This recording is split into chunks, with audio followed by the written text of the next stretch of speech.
Bonsoir à toutes et à tous, chères auditrices, chers auditeurs, chers tous, vous écoutez un nouvel épisode de Tout et de Rien, l'émission qui vous parle de tout et surtout de rien. Et aujourd'hui, normalement, vous écoutez cet épisode le 2 juin 2025.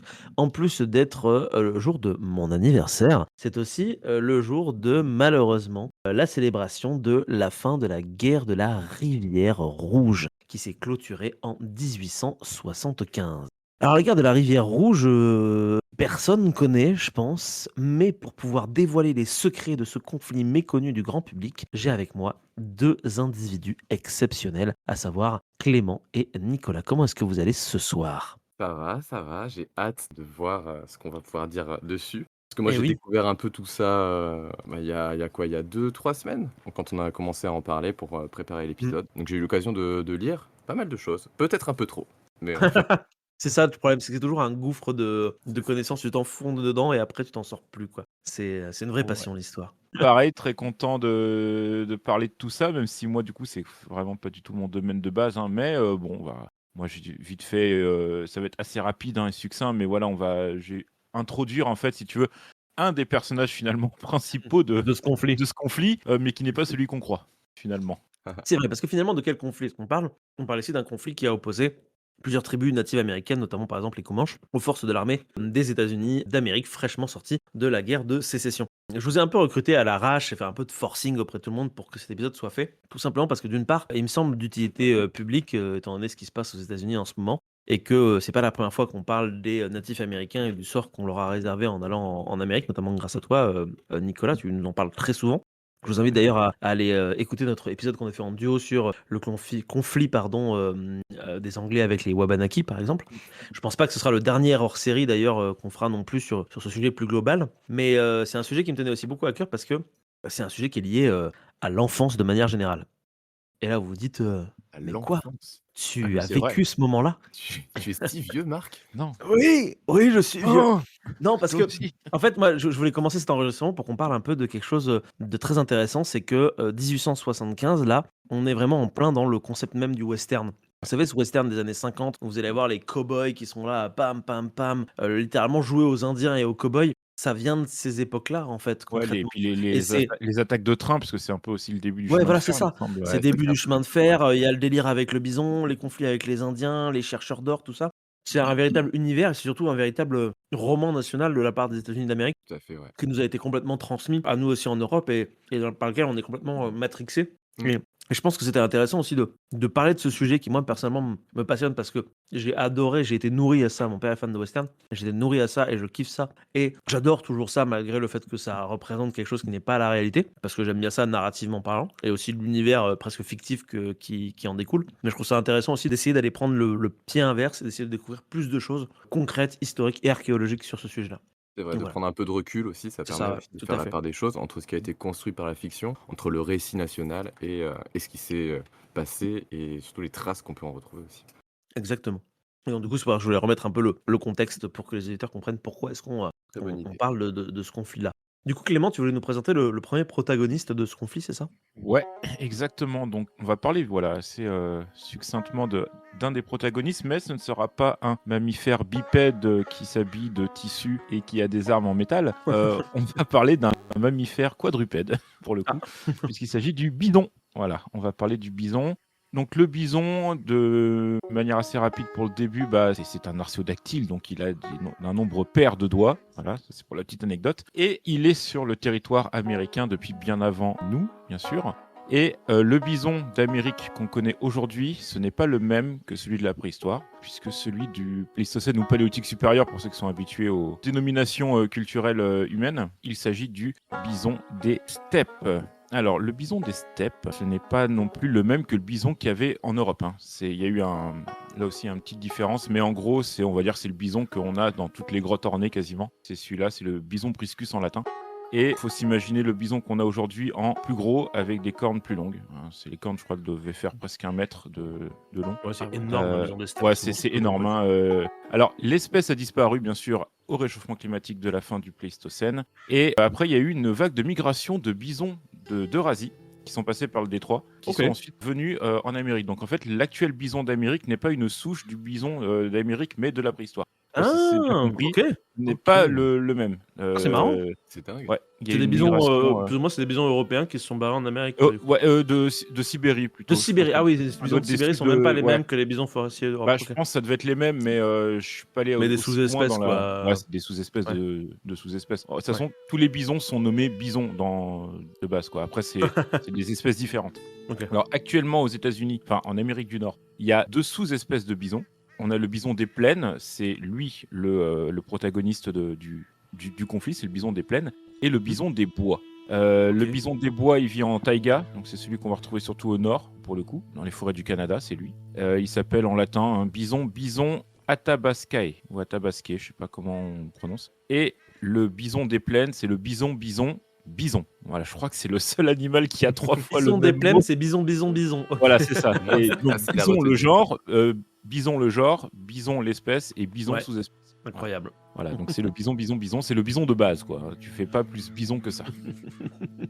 Alors, ce bison est un animal extrêmement important, que ce soit pour la biodiversité, on en parlera après, mais aussi il a été important pour les peuples qui ont vécu dans le territoire nord-américain, les cultures amérindiennes qui ont chassé le bison, mais pas de la même manière que les Européens. Puisque la chasse au bison par les Amérindiens, c'est une chasse très proche de ce que nous on parle en préhistoire quand on fait de la médiation, Marc.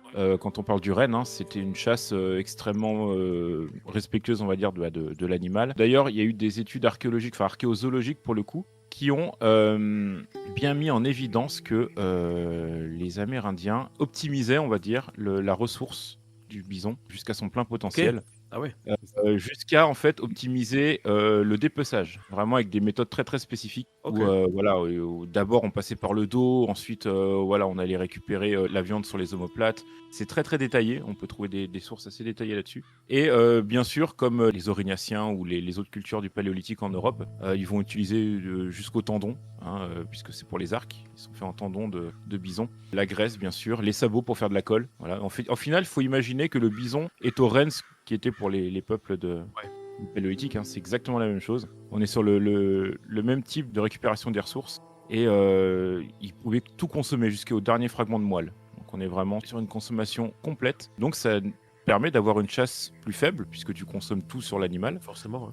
Forcément, tu vas mettre la prochaine chasse un peu plus lointaine dans le temps. Ouais, puis t'économises tes animaux, du coup, aussi. Voilà, c'est ça. Et oui, c'est ça. Et donc, finalement, c'est tout un équilibre. C'est comme Ça, c'est comme tu les gères ton prédateurs, écosystème. les prédateurs non humains qui vont en fait équilibrer la chaîne alimentaire en chassant de manière Raisonné.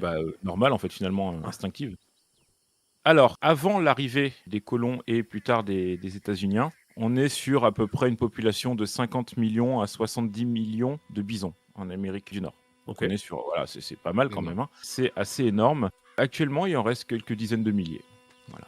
On est sur un génocide, en fait, je pense qu'on peut le dire. Oui.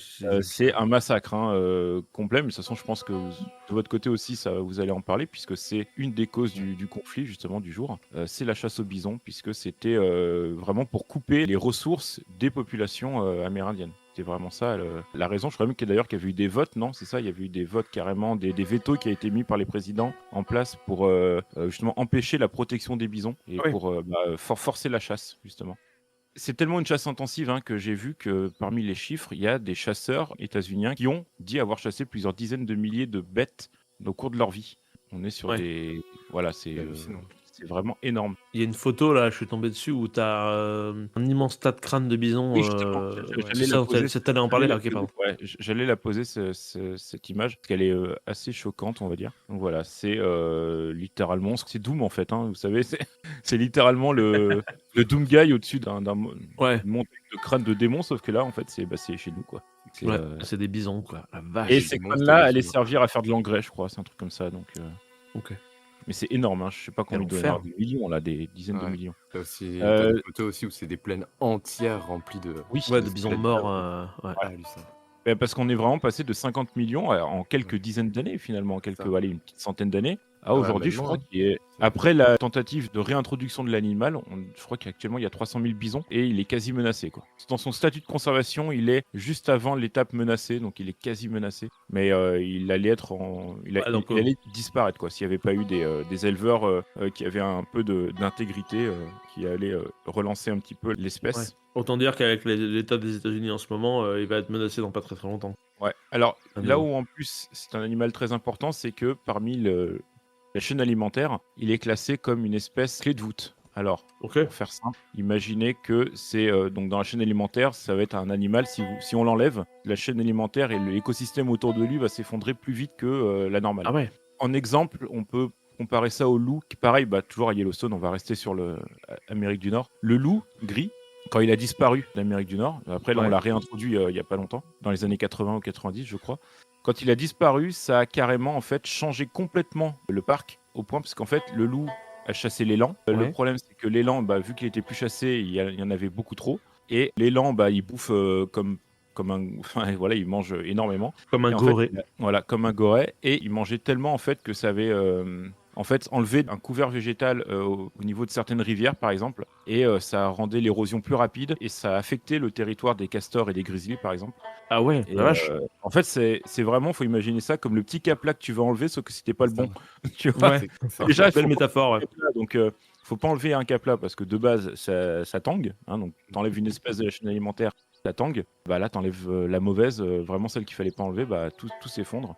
Et le bison, pour le coup, c'est en fonction de c'est son pâturage en fait qui façonne le paysage à lui tout seul. Un peu comme le castor aussi, je pense que le castor c'est encore différent parce que lui, il a carrément limite, c'est pas lui qui Lui, il fait terraforme la Terre, quoi. Le castor. terraforme, lui, carrément. Bah, Mais le voilà, bison aussi c'est d'un certain côté, hein. ouais, Que c'est ça. du coup, même au niveau des grandes plaines, en fait, Mmh. enfin, vu qu'ils ont été massacrés après, avant c'était plus des hautes herbes et après ça s'est transformé en prairie, donc du coup ça retient moins l'eau, du coup les Eh sols oui. s'érodent plus vite. Du coup, en Ouais. fait, c'est vraiment tout l'écosystème qui est impacté. C'est fou. Donc animal extrêmement important. Il y en a en Europe, hein, du bison. Mais c'est pas le même bison du coup. C'est le bison d'Europe. C'est Le bison d'Europe, c'est un bison forestier. Je crois qu'actuellement on a des réserves En Lozère. en Lozère, Ah mais ouais? Il y en a en ouais, Lozère? il y a des réserves en Lozère, mais je crois que de manière plus sauvage, c'est plutôt Europe de l'Est, hein, il me semble. Mmh. Il me semble qu'il y en a en Pologne Tout à fait, ouais. du bison. Réserve des bisons. Oh, c'est hallucinant. Ouais. Ah non, c'est dingue. Tu peux voir Alors, des bisons si tu vas en Lozère. pour la petite, juste là, parce que j'ai trouvé ça très drôle, c'est la vision du bison du XVIe siècle et je la trouve exceptionnelle. Je terminerai, je pense, là-dessus. Mais je Ok. trouve le dessin de ce bison vraiment cauchemardesque et je l'ai mis dans bibliographie. C'est un dessin de bison du XVe siècle et voilà, je le trouve On dirait une vache de l'enfer. vraiment peur. Ouais, et tu vois, c'est marqué d'ailleurs Polonis. Voilà, donc c'est Ah bison. bah oui. C'est le bison de Pologne, ça, ouais. Voilà. Ouais, parce que c'est les derniers endroits où ils ont été préservés, je crois. Il me semble que c'était le roi ça. de Pologne qui avait gardé des bisons pour sa chasse ou pour son agrément, je sais plus. Et c'est comme ça que C'est ça avait aussi été eux qui ont tué les Oroks, d'ailleurs. Les derniers Oroks sont en Pologne. Ah ouais, Ouais, Si je ne m'abuse, exactement. ouais. ah ouais, c'est C'est- vraiment un refuge. Ouais. Mais bon, ils les ont butés pour la chasse aussi, quand même. Hein. Ouais. Et il y en a plus du tout des aurochs? Le rock, c'est fini. Non, c'est fini. Ils essaient Il y a de des Oroks refaire un peu reconstitués, des... mais Ouais, ouais. c'est ça. Ah mais oui, il y Avec avait un des documentaire croisements. Arte, ouais. Avec des croisements, mais Vachement bon, intéressant. ça Vous restera avez des jamais, Oroks reconstitués à Vagnès, en Ardèche, d'ailleurs. Oh, Bon, en gros, c'est des vaches noires avec des grosses cornes. ouais. Ouais, mais j'ai vu un truc restera sur jamais Arte un comme ça, recul. Pas vraiment mal. très récemment. Il y a Oui, genre ça se 3 fait, ans. Voilà. ça se fait depuis les reconstitutions d'animaux. Je dirais 5 secondes, mais ça se fait depuis les années 30. C'est les Allemands qui ont commencé dans les années Ah 30. ouais, Mm. ok. Bon, je vous laisse deviner quel type de personnage allemand a pu faire ça dans les années 30. Qui est-ce qui veut On un va rien retour dire, au hein. passé? Qui est-ce qui veut faire de l'eugénisme en Allemagne dans les années 30? Non, mais c'est... Dis donc. Et c'est le point Godwin. Allez, voilà. Du coup, Comme ça, c'est fait, merci. hop. Merci Clément. Mais de rien. Et c'est pas ma faute, hein. Moi, c'est moi qui Non, j'ai mais- plongé dedans. J'ai vu un Ah. truc, j'ai fait ouais, le point Godwin. Ouais, let's go. Non, voilà, du coup, le bison, c'est voilà, c'est l'animal emblématique du continent. Avec le grizzly, je pense que c'est les deux animaux un peu emblématiques surtout Ouais. des sociétés natives. Et, C'est ça, le cliché de l'Indien. Tu imagines l'Indien avec son bison, quoi. C'était vraiment dans le cliché le C'est plus ça. ultime, c'est ça, quoi. Ouais, mais le cliché vient de quelque part. Et je crois d'ailleurs que si on va chercher dans la spiritualité de certaines tribus, je pense que le bison, il a une place très haute. Hein. Il me avec semble une que dans vraie certains peuples des plaines, c'est assez important, mais je Ouais, dans saurais la pas plaine non plus. centrale, hein, c'est Ouais. clair. Là, chez Donc, Yann, et tellement central du coup que c'était, de toute façon vous allez en parler, mais la chasse au bison de fin du 19e, Mm. c'était pas juste pour chasser le bison quoi, parce qu'on est passé tout à fait, de ouais. 70 millions à quelques dizaines de milliers en l'espace de même pas un siècle. Donc, C'est pour aller de pair avec la destruction d'une culture. Mais on en avait un peu parlé dans le hors-série sur les Wabanaki, où les colons anglais faisaient déjà ça, les territoires de chasse Abenaki, ou de détruire pour prendre la place, quoi. un Je t'en des prie. acteurs des chasseurs juste, je retrouve le nom parce que je l'ai perdu. Buffalo Bill. Exactement, voilà, c'était lui. Mais il s'appelle William Cody. Oui, c'est William Cody, ouais. Son vrai nom. Mais du coup, voilà le fameux Buffalo Bill qui est. Quand tu parlais de notre enfance tout à l'heure, il est très connecté de Buffalo Bill, quoi. On va tous au Buffalo Grill, bon anniversaire les Ouais, petits c'est ça. Indiens. Sauf que lui fait partie des chasseurs qui ont Oui, c'est plusieurs milliers de bêtes dans leur vie, quoi, qui ont un tué. bon gros des gens, connard, Buffalo Bill. ouais. Et avec sa petite gueule bien caractéristique, là, avec sa petite moustache. C'est vraiment Son chapeau, c'est le cliché du cow-boy, quoi. Vraiment. le Enfin, cliché, je pense que du faux cow-boy, quoi. C'est le mec qui est ouais, juste un chasseur de bisons, enfin, un de chasseur de personnages bisons, que j'ai quoi. pu tuer des dizaines de fois dans Red Dead 2. Je pense que cette gueule, sur un PNJ, je pense que j'ai dû la voir des centaines de fois. Ouais, c'est exactement la même période, de toute façon, Red Dead 2, donc Ah ouais, c'est cette oh, période-là. Ouais, les jeux Red Dead Redemption se passent vraiment cette transition industrielle en Amérique du Nord. ok. C'est vraiment là, en fait, que ça se déroule. C'est là, vraiment la transition du vrai Far West à l'industrie. Et toi, tu joues un cow-boy, mais qui est un des derniers, quoi. Donc, Très non, chouette, voilà. paraît-il, les Red Dead, faudrait que je les Ouais, fasse. j'ai fini le 2 il y a pas longtemps et j'avais fait le 1 dans mon enfance. Donc, Ouais, pareil, j'avais fait je le 1 il y a conseille. super longtemps, je me rappelle plus trop. J'ai jamais fait le 2. Bah, merci Clément Et de pour rien. ta petite Voilà. introduction sur les bisons, L'introduction, qui d'un est des très chouette. belligérants de la guerre.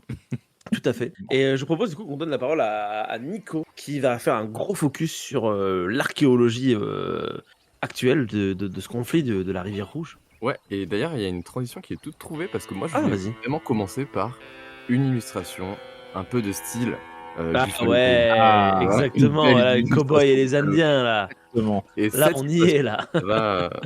il faudra bien la garder en tête, bien la garder sous les yeux Ok. pour voir ce dont on va parler, parce que ça représente un événement dont je vais parler.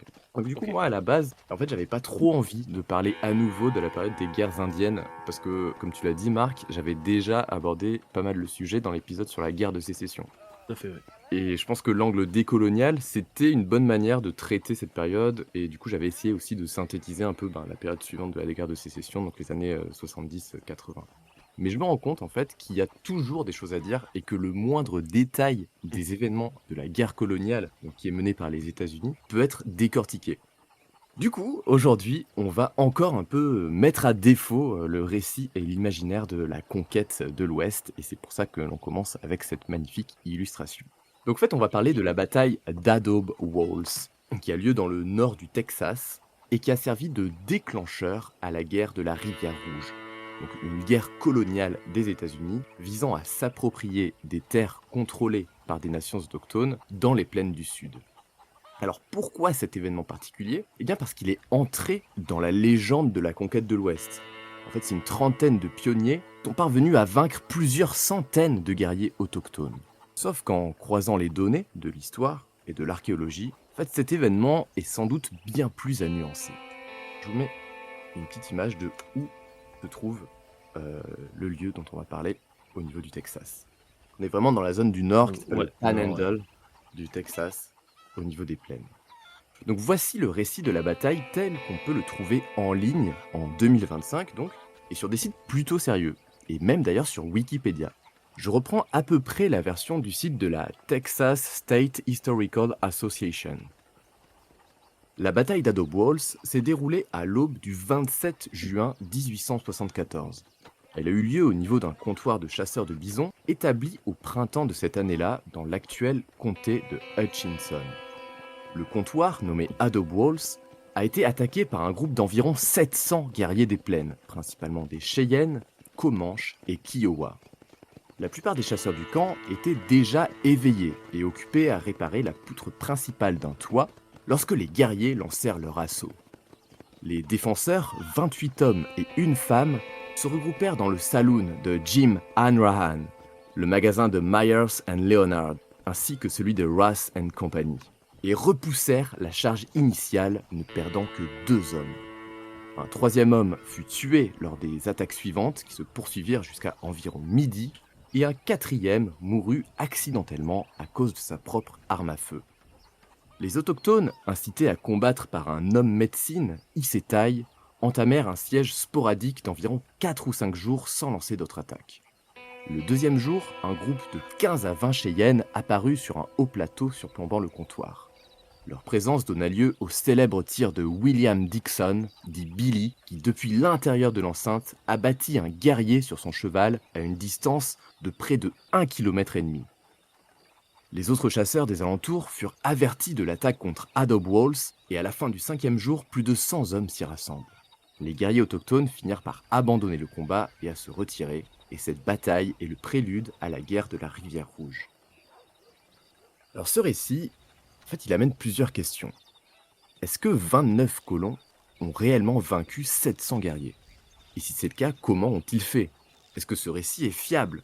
Est-ce qu'il peut être corroboré ou au contraire réfuté par l'histoire et l'archéologie? Alors personnellement, quand je lis ça, en fait, je m'interroge, vu surtout la différence énorme annoncée entre les deux parties et l'issue du combat. En fait, il s'agit presque d'un archétype de la conquête coloniale de l'Ouest. Un petit groupe de pionniers qui parvient avec toute sa détermination à repousser une force autochtone bien plus importante et avec des pertes minimes. Donc on va décortiquer ça en détail. Pour ça, je vais me baser principalement sur l'ouvrage Battles and Massacres on the Southwestern Frontier, Historical and Archaeological Perspectives, sous la direction des anthropologues archéologues Ronald Wetherington et Frances Levine, édité en 2014 aux presses universitaires de l'Oklahoma.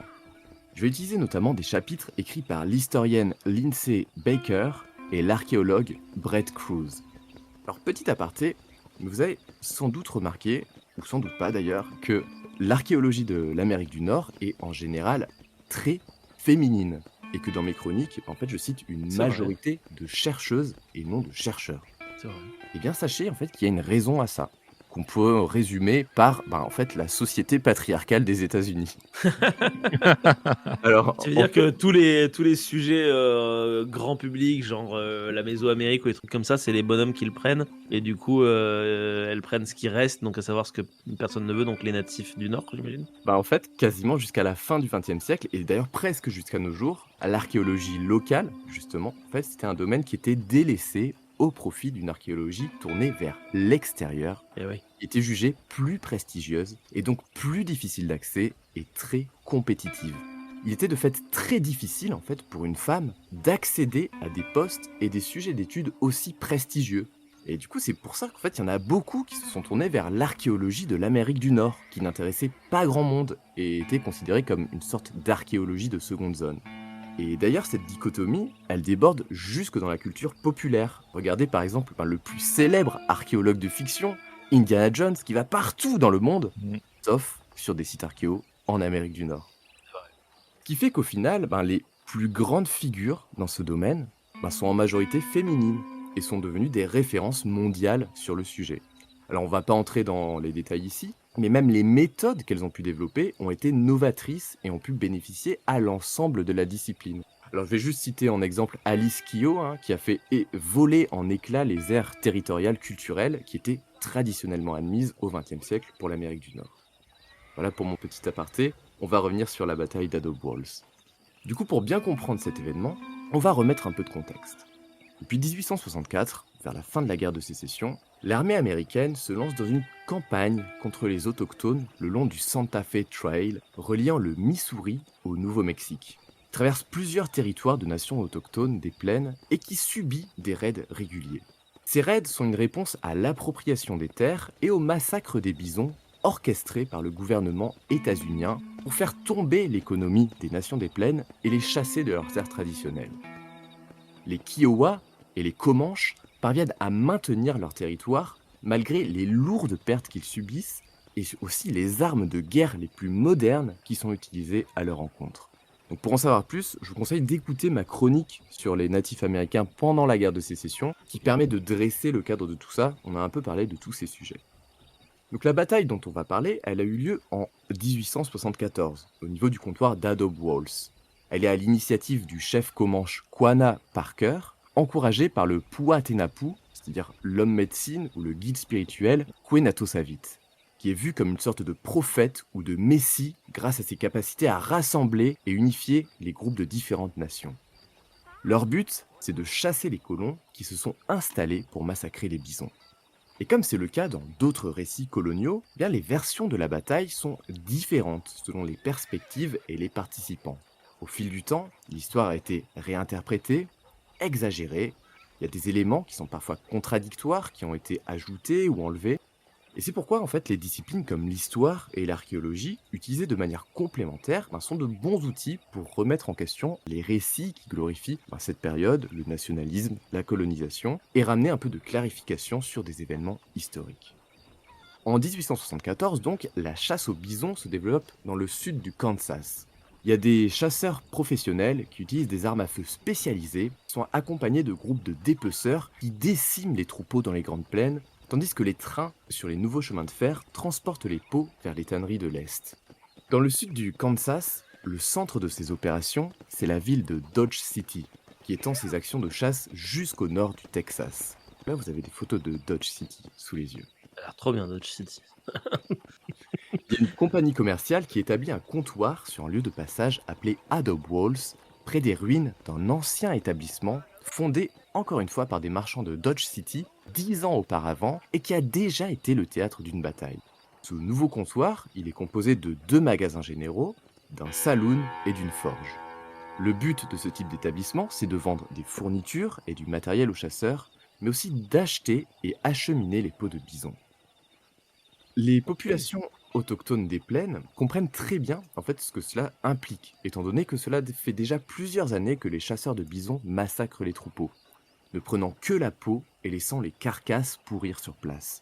C'est même une menace prise très au sérieux par les Comanches, les Kiowa et les Cheyennes du Sud qui décident de s'unir pour la première fois de leur histoire afin de lutter contre les chasseurs sur leur territoire.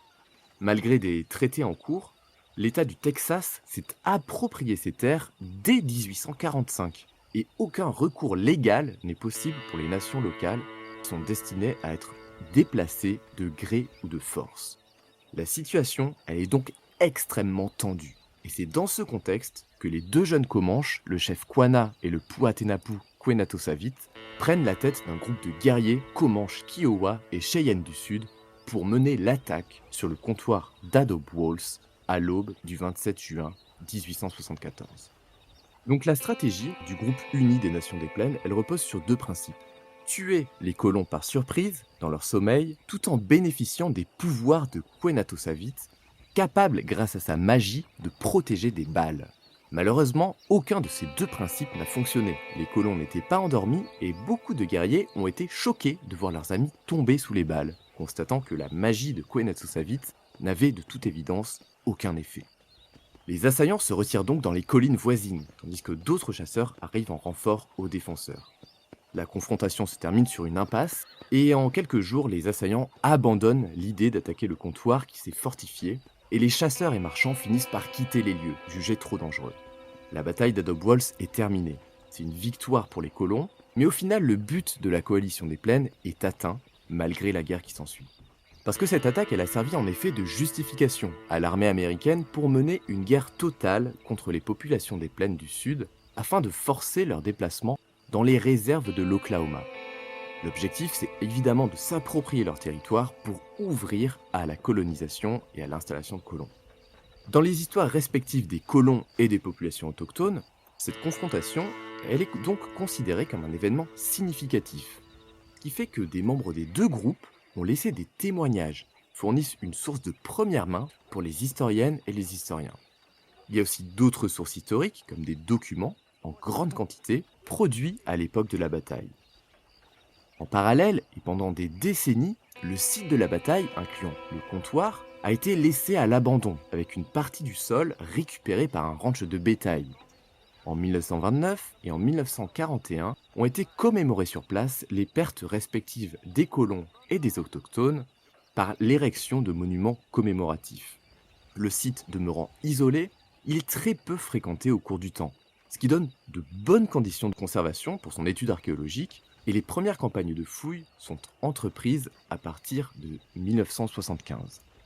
Le site est intact et le sol n'a quasiment pas bougé pendant un siècle. En fait, il s'agit presque d'une sorte de capsule temporelle renvoyant directement aux événements de 1874. Donc on va détailler les sources historiques qui permettent d'avoir un récit complet du déroulé de la bataille et on passera ensuite à l'étude archéologique. Les documents écrits proviennent des archives de plusieurs États, Kansas, Texas et jusqu'à la capitale Washington, apportant différents témoignages, journaux, mémoires et rapports sur la bataille et ses conséquences. Si la plupart des colons retournent au Texas ou au Kansas après la bataille, les autochtones regagnent eux les territoires de l'actuel Oklahoma, dont les archives des anciennes réserves apportent plusieurs documents supplémentaires.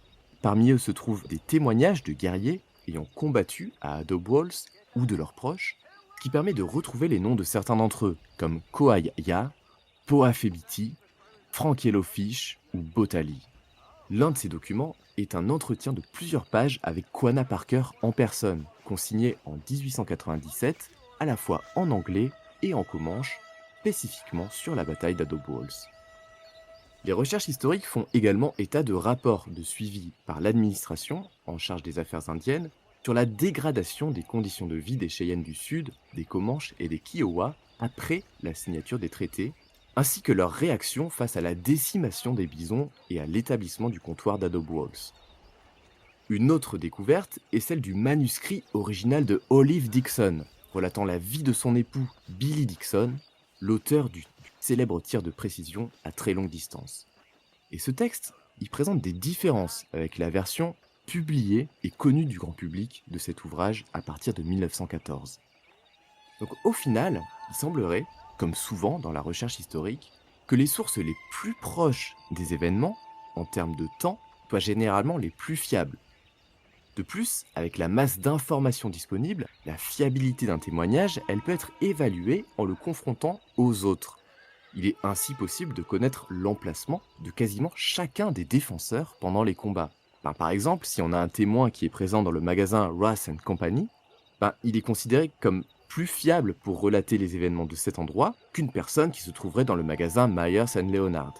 Et là, on se rend compte du niveau de détail en fait qu'on a pour nous permettre de connaître le déroulé de l'événement rien qu'à partir des textes. D'un point de vue historique, les récits publiés ultérieurement sont donc considérés comme moins fiables. Il y a des versions de cet événement qui peuvent donc être écartées d'office, surtout celles qui prennent des proportions un peu trop exagérées. Et on voit que le temps a une influence non négligeable sur ça. Par exemple, le nombre de guerriers autochtones impliqués dans la bataille.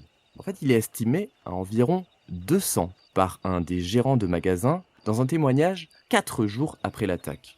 Dans les décennies qui suivent, ce nombre s'élève à 500, puis 800 dans les années 1900.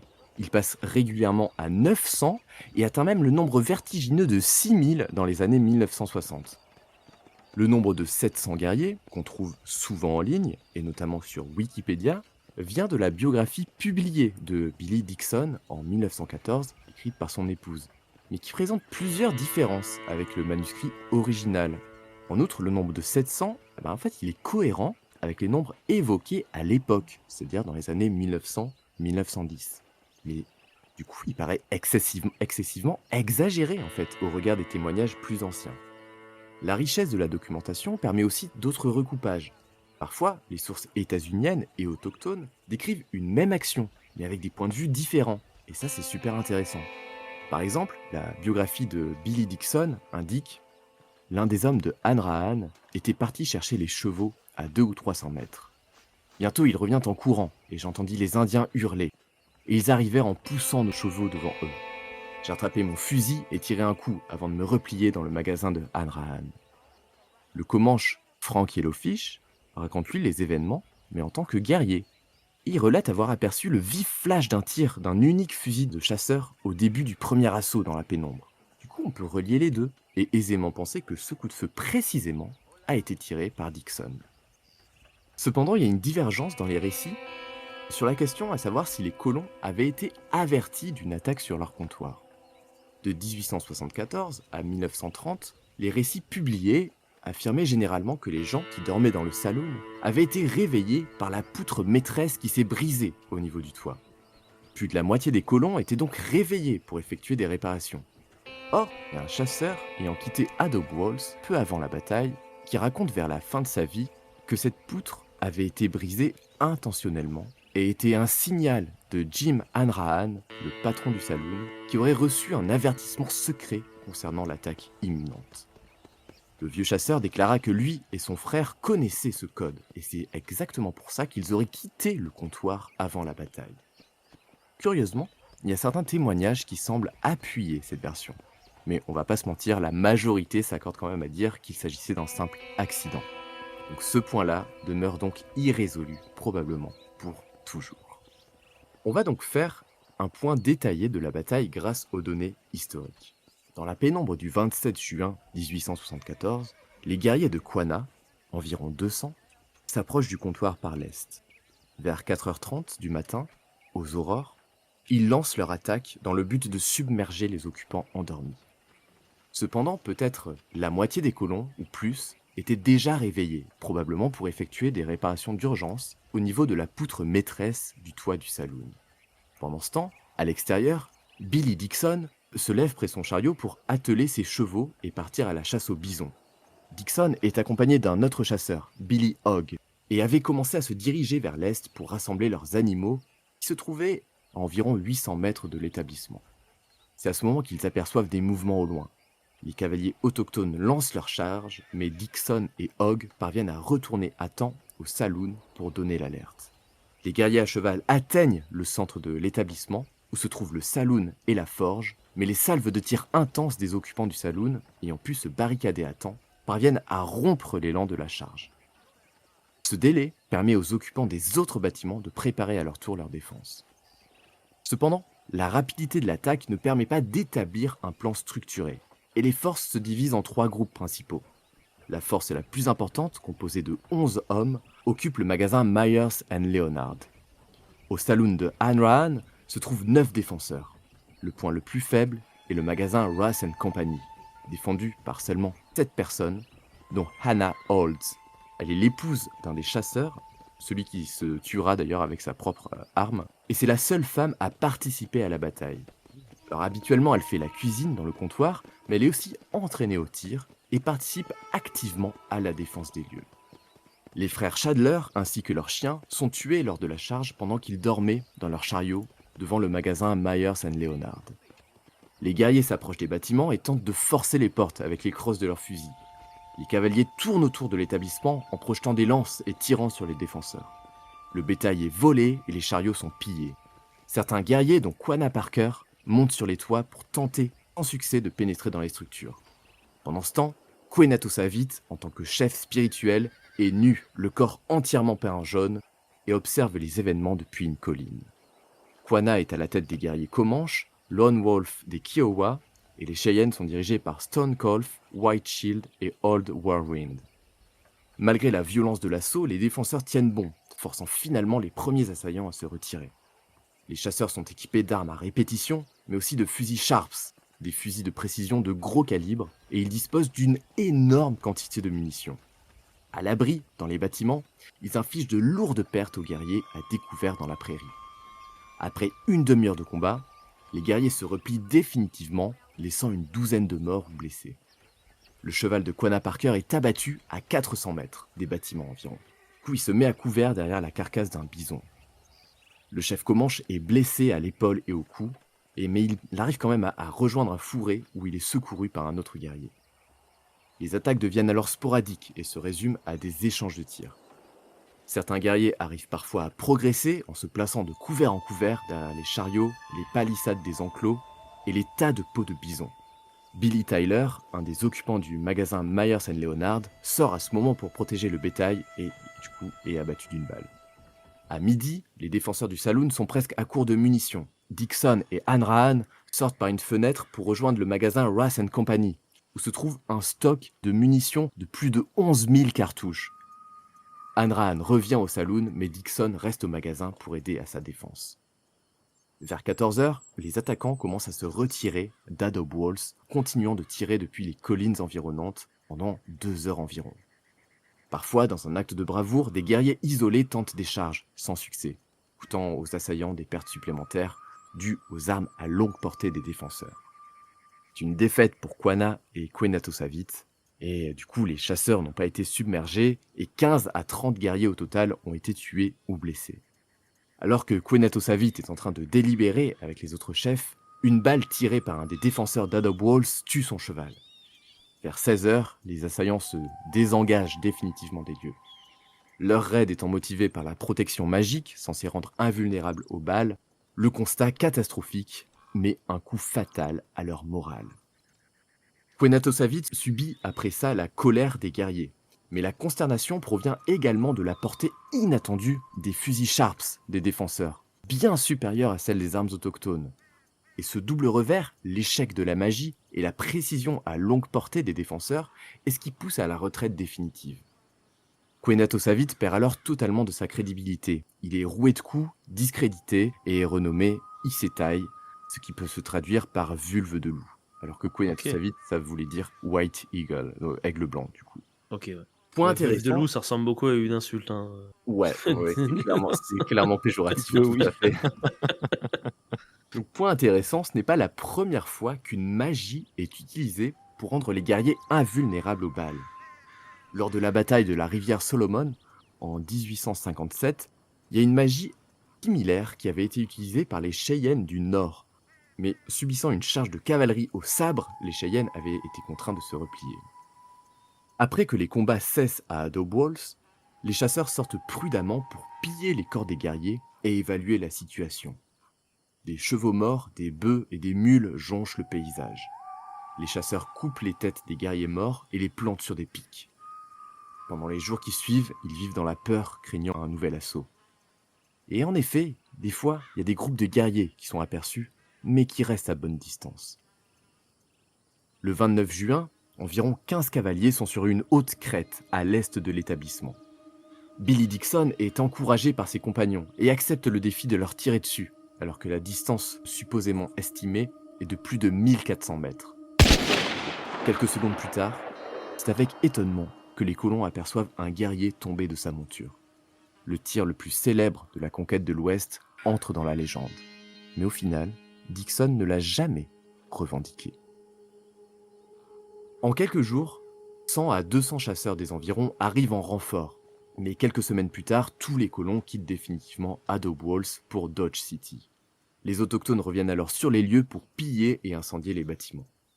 Cet affrontement a finalement envoyé le signal fort que les nations des plaines ne se laisseraient pas mener dans les réserves sans combattre. Et à partir de là, leur raid s'intensifie jusqu'au cœur du Texas. Seulement 23 jours après l'attaque d'Adobe Walls, le général Sherman, vétéran de la guerre de sécession, annonce sa campagne militaire connue plus tard sous le nom de guerre de la Rivière Rouge. L'attaque d'Adobe Walls peut donc en quelque sorte être considérée comme le premier affrontement de cette guerre coloniale pour le contrôle des plaines du Sud. Donc si l'analyse des documents historiques permet de retracer avec précision le déroulé de la bataille, comme on l'a vu, il y a des questions qui persistent encore. Notamment celle du début.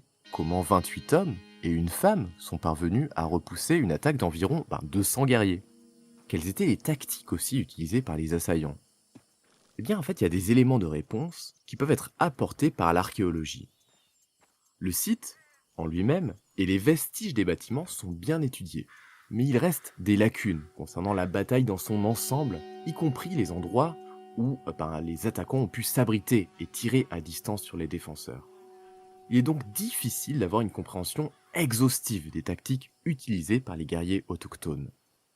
Les fouilles archéologiques, entreprises entre 1975 et 1980 au niveau du comptoir et de ses alentours, ont permis de délimiter les murs des bâtiments et leurs caractéristiques.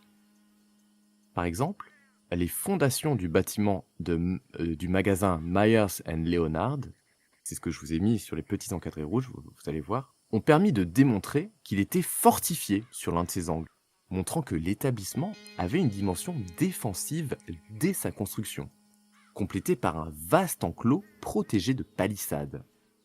Les fouilles du magasin Ross & Company révèlent que ses murs et son toit étaient en terre et qu'une position défensive bastionnée avait été ajoutée à une date postérieure à sa construction initiale. Au final, les dimensions réelles et les configurations de chaque bâtiment du site ont pu être déterminées. Et c'est à ce point bien conservé que l'emplacement des fenêtres peut être reconstitué à partir des éclats de verre retrouvés, qui permet de comprendre en fait la position et la disposition des défenseurs. Même chose pour les portes, les palissades et les endroits qui ont été renforcés pour la défense, comme pour le bâtiment du saloon par exemple, je vais vous montrer à quoi il ressemble, qui est également construit en terre crue et soutenu par des poteaux en bois. Donc c'est des bâtiments qui sont quand même très solides et Ah oui. qui sont aussi résistants au feu et assez faciles à barricader. En plus des vestiges des bâtiments, il y a un nombre important d'artefacts qui a été retrouvé, comprenant des pièces de mobilier, notamment 2 tables calcinées, une chaise et des objets liés à l'éclairage, des bougeoirs, des lampes à huile. Il y a aussi des outils et équipements, des fers pour le bétail ou les chevaux, des armes à feu, des accessoires d'armes à feu, des munitions d'armes à feu de plusieurs calibres, et des restes des animaux consommés par les habitants. On a aussi de la vaisselle, des ustensiles, des boîtes, des bouteilles, des vêtements, des boutons aussi de vêtements, des haches et des herminettes, et beaucoup d'objets liés au transport et notamment aux chariots. Les armes et les artefacts qui leur sont liés sont particulièrement intéressants pour comprendre la bataille. Elles proviennent à la fois des colons et des autochtones. Ainsi, on a 3 pointes de flèches en fer qui ont été retrouvées à l'intérieur des bâtiments, et indiquant qu'au moins certains guerriers utilisaient du coup encore des arcs et des flèches en combat. Et ça c'est très intéressant, parce que la plupart des récits historiques mentionnent seulement l'usage d'armes à feu et de lances. Les pièces d'armes à feu mises au jour permettent aussi de déterminer que des carabines Spencer, donc des armes à répétition légère, ont été utilisées, mais aussi au moins un mousquet. Au Ok. total, 465 cartouches, douilles, balles et plombs trouvés sur le site correspondent à des munitions pour plus de 20 types d'armes à feu différentes. On a 26 balles qui correspondent à des munitions de mousquet. D'autres, la majorité, proviennent de cartouches de Spencer. Étant donné que les balles ont été retrouvées à l'intérieur et à l'extérieur des bâtiments, c'est pas toujours évident de déterminer avec certitude si elles ont été tirées par les guerriers autochtones ou si elles sont les restes des munitions des chasseurs. Cependant, il y a beaucoup de munitions qui sont aplaties et suggèrent un usage par les guerriers qui ont tiré vers les bâtiments. Et leur analyse permet de remonter au type d'armes utilisées par les assaillants. Des fusils Henry, des Winchester et des carabines Spencer. Mais le plus surprenant, ça reste le nombre élevé de balles de mousquet, qui montre qu'à côté des fusils à répétition moderne, en fait il y a un nombre de guerriers assez important qui utilisaient des armes anciennes et totalement obsolètes. On a 244 douilles de différents calibres de fusils, carabines ou pistolets qui correspondent à des munitions ayant très probablement appartenu aux colons. On a aussi 55 cartouches non tirées qui ont également été découvertes. Tout ça permet de remonter à 11 types d'armes différents. Des fusils Henry, des revolvers Smith & Wesson, Colt, Remington et des carabines Spencer. On a aussi 30 cartouches non tirées qui ont été retrouvées en tas au niveau de la position fortifiée du magasin Myers & Leonard. Donc si les positions des défenseurs dans le comptoir sont bien connues grâce aux textes et archives historiques, la position des guerriers après la charge initiale, elle est encore plutôt floue. Ceci dit, la topographie des lieux permet d'avoir une petite idée. Le comptoir, il a été construit au niveau d'une vaste prairie, au nord de la Canadian River, entre les affluents Adobe Creek et Bend Creek. Il y a peu d'arbres, la zone est marécageuse au sud, et les bords des cours d'eau passent entre des affleurements rocheux créés par l'érosion qui s'élèvent à environ 30 mètres de haut et surmontés de vastes messas. La zone étant peu fréquentée, le paysage n'a pas beaucoup changé depuis les années 1870. Les seuls aménagements sont une route en terre et des puits de pétrole qui ont été installés autour du site. Ainsi, il est possible de retracer l'attaque, même si la topographie des lieux est difficilement exploitable pour en tirer un réel avantage stratégique. La charge initiale venait de l'est, à travers la grande prairie, depuis la lisière arborée d'Adobe Creek. L'intention apparente de cette charge, c'était de traverser rapidement la prairie ouverte pour surprendre les défenseurs. À ce stade, les guerriers ne cherchent pas à se protéger par un couvert, mais uniquement à atteindre le complexe au plus vite. Ils ne tiraient probablement pas pendant la charge pour garder l'effet de surprise. Ainsi, on trouve peu d'artefacts liés à cette charge au niveau de la prairie. Après les tentatives infructueuses pour entrer dans les bâtiments, les textes indiquent qu'ils ont fait des tours du comptoir en tirant depuis leurs chevaux et en se cachant derrière des petites élévations, des chariots et des tas de peaux de bison. Ainsi, toute la zone, c'est-à-dire dans les 300 mètres autour de l'établissement, est susceptible de contenir des artefacts. Mais malheureusement, en fait, c'est une zone qui n'a jamais encore été fouillée. D'autres lieux intéressants d'un point de vue archéologique sont les hauteurs et les collines où de nombreux guerriers ont trouvé refuge après l'échec de l'assaut initial. Cependant, les chasseurs avaient l'habitude de tirer sur de longues distances et ils avaient surtout des armes à feu spécialement conçues pour ça.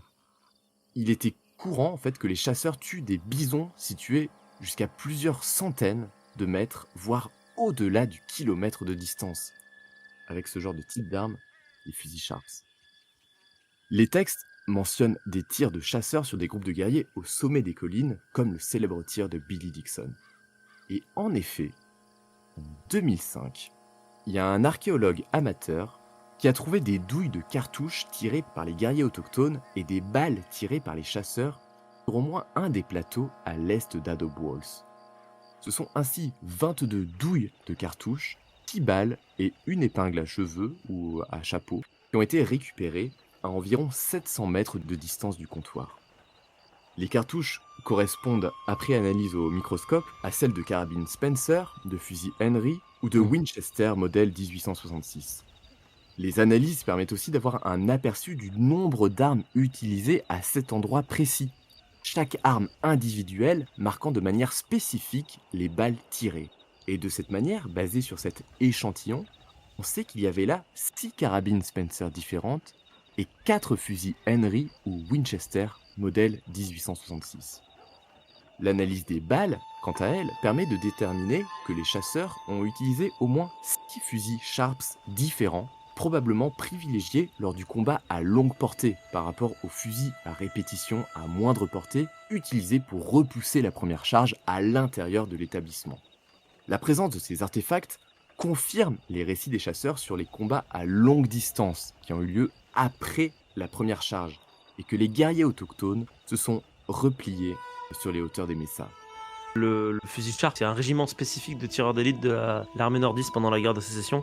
Et le flingue a été fait vraiment pour être un... C'est les premiers snipers en fait. Le concept, c'est vraiment t'es un sniper quoi. Et en Et fait, tu ils ont été shootes de produits loin. en telle quantité qu'après, ils ont été refourgués aux chasseurs de bisons. Et ouais, C'est des fusils forcément. très puissants. Pareil, le fusil Henry, c'est une espèce de proto-Winchester qui est très très efficace jusqu'à ce que la Winchester classique Yellow Boy de 65 finisse par prendre le dessus. Mais c'est vrai que la plupart des gens, contrairement à ce qu'on pense, n'ont pas tous un Yellow Boy puisque ça vient littéralement de sortir. Mais ils ont plutôt des carabines Henry et des carabines Spencer. Ce sont toutes des armes que je vous ai mis dans le jeu de rôle western. Jadis. Oh, tout est lié. Tout est lié. Cette position qui a été retrouvée sur les hauteurs des Messas permet de confirmer l'utilisation de fusils Sharps de gros calibre à longue portée par les chasseurs, qu'on retrouve dans les textes. Tandis que les guerriers avaient des fusils à portée plus courte et de plus petits calibres, comme les Spencer, les Henry et les Winchester. Combinés aux découvertes plus anciennes, leur arsenal est complété par des arcs et des flèches, des lances et des mousquets. Et du coup, à titre de comparaison, et pour bien qu'on puisse se rendre compte, les fusils autochtones de plus petit calibre avaient une portée effective comprise entre 90 et 270 mètres, tandis que les armes de gros calibre des chasseurs avaient une portée effective qui dépassait les 450 mètres. Avec des positions fortifiées et une plus grande portée et une meilleure puissance de feu, les colons avaient un avantage indéniable dans la défense d'Adobe Walls, malgré leur nombre qui était plus réduit. Les assaillants, même plus nombreux, ne luttaient littéralement pas à armes égales. Et ça, c'est une tendance qui est également vérifiée par l'archéologie dans d'autres sites liés à la guerre de la Rivière Rouge. Donc après l'attaque d'Adobe Walls, les généraux Sheridan et Sherman lancent leur offensive coloniale dès juillet 1874 contre les nations des plaines du Sud, enrôlant de force des autochtones qui étaient déjà dans des réserves pour accompagner l'armée et détruire ceux qui luttaient pour préserver leur territoire. Donc au total, c'est environ 3000 soldats et éclaireurs conscrits qui participent à cette campagne dans des batailles et escarmouches dans le nord du Texas. Si les nations des plaines du Sud revendiquent quelques victoires, ils étaient en totale infériorité numérique et complètement surpassés par l'armée des États-Unis, bien mieux équipée et approvisionnée. Plusieurs sites de bataille ont été identifiés et étudiés archéologiquement, notamment les sites de la bataille de la Rivière Rouge, à proprement parler, la bataille du convoi de Lyman, la bataille de Buffalo Wallow, la bataille du canyon de Palo Duro, la bataille de Sweetwater Creek et la bataille de Round Timber Creek. Donc ces sites ont donné plus de 3000 artefacts soigneusement relevés et analysés. Ainsi, on a une certaine idée des types d'armes à feu et de leur quantité dans les rangs des guerriers des plaines. Et en se basant sur des estimations basses dans ce conflit, les autochtones ont utilisé au moins 26 types d'armes à feu différentes contre 9 pour l'armée coloniale. Ok. Alors 26 types d'armes différentes, ça représente une gamme impressionnante et variée. On a des mousquets, on a des fusils à coups uniques, on a des revolvers, on a des fusils ou carabines à répétition, comme les Henry, Winchester et Spencer. Mais malgré cette diversité, l'analyse suggère aussi que les guerriers étaient très mal équipés de manière générale. L'estimation du nombre d'armes à feu est sans appel. Seulement 30 à 50% des guerriers dans chaque bataille possédaient une arme à feu.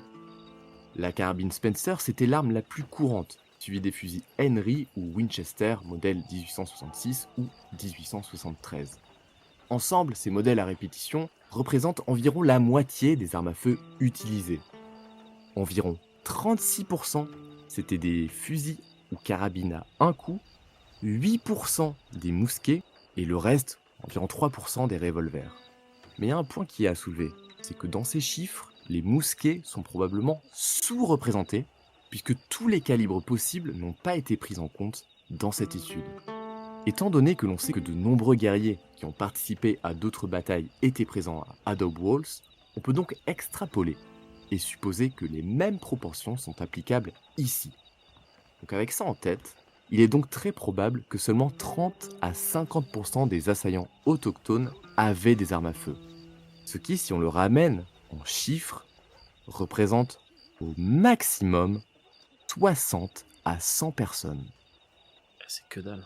30 à 50 d'entre eux étaient armés de fusils à répétition, 20 à 30 avaient des armes à un coup, et une dizaine, et probablement bien plus, avaient des mousquets totalement obsolètes.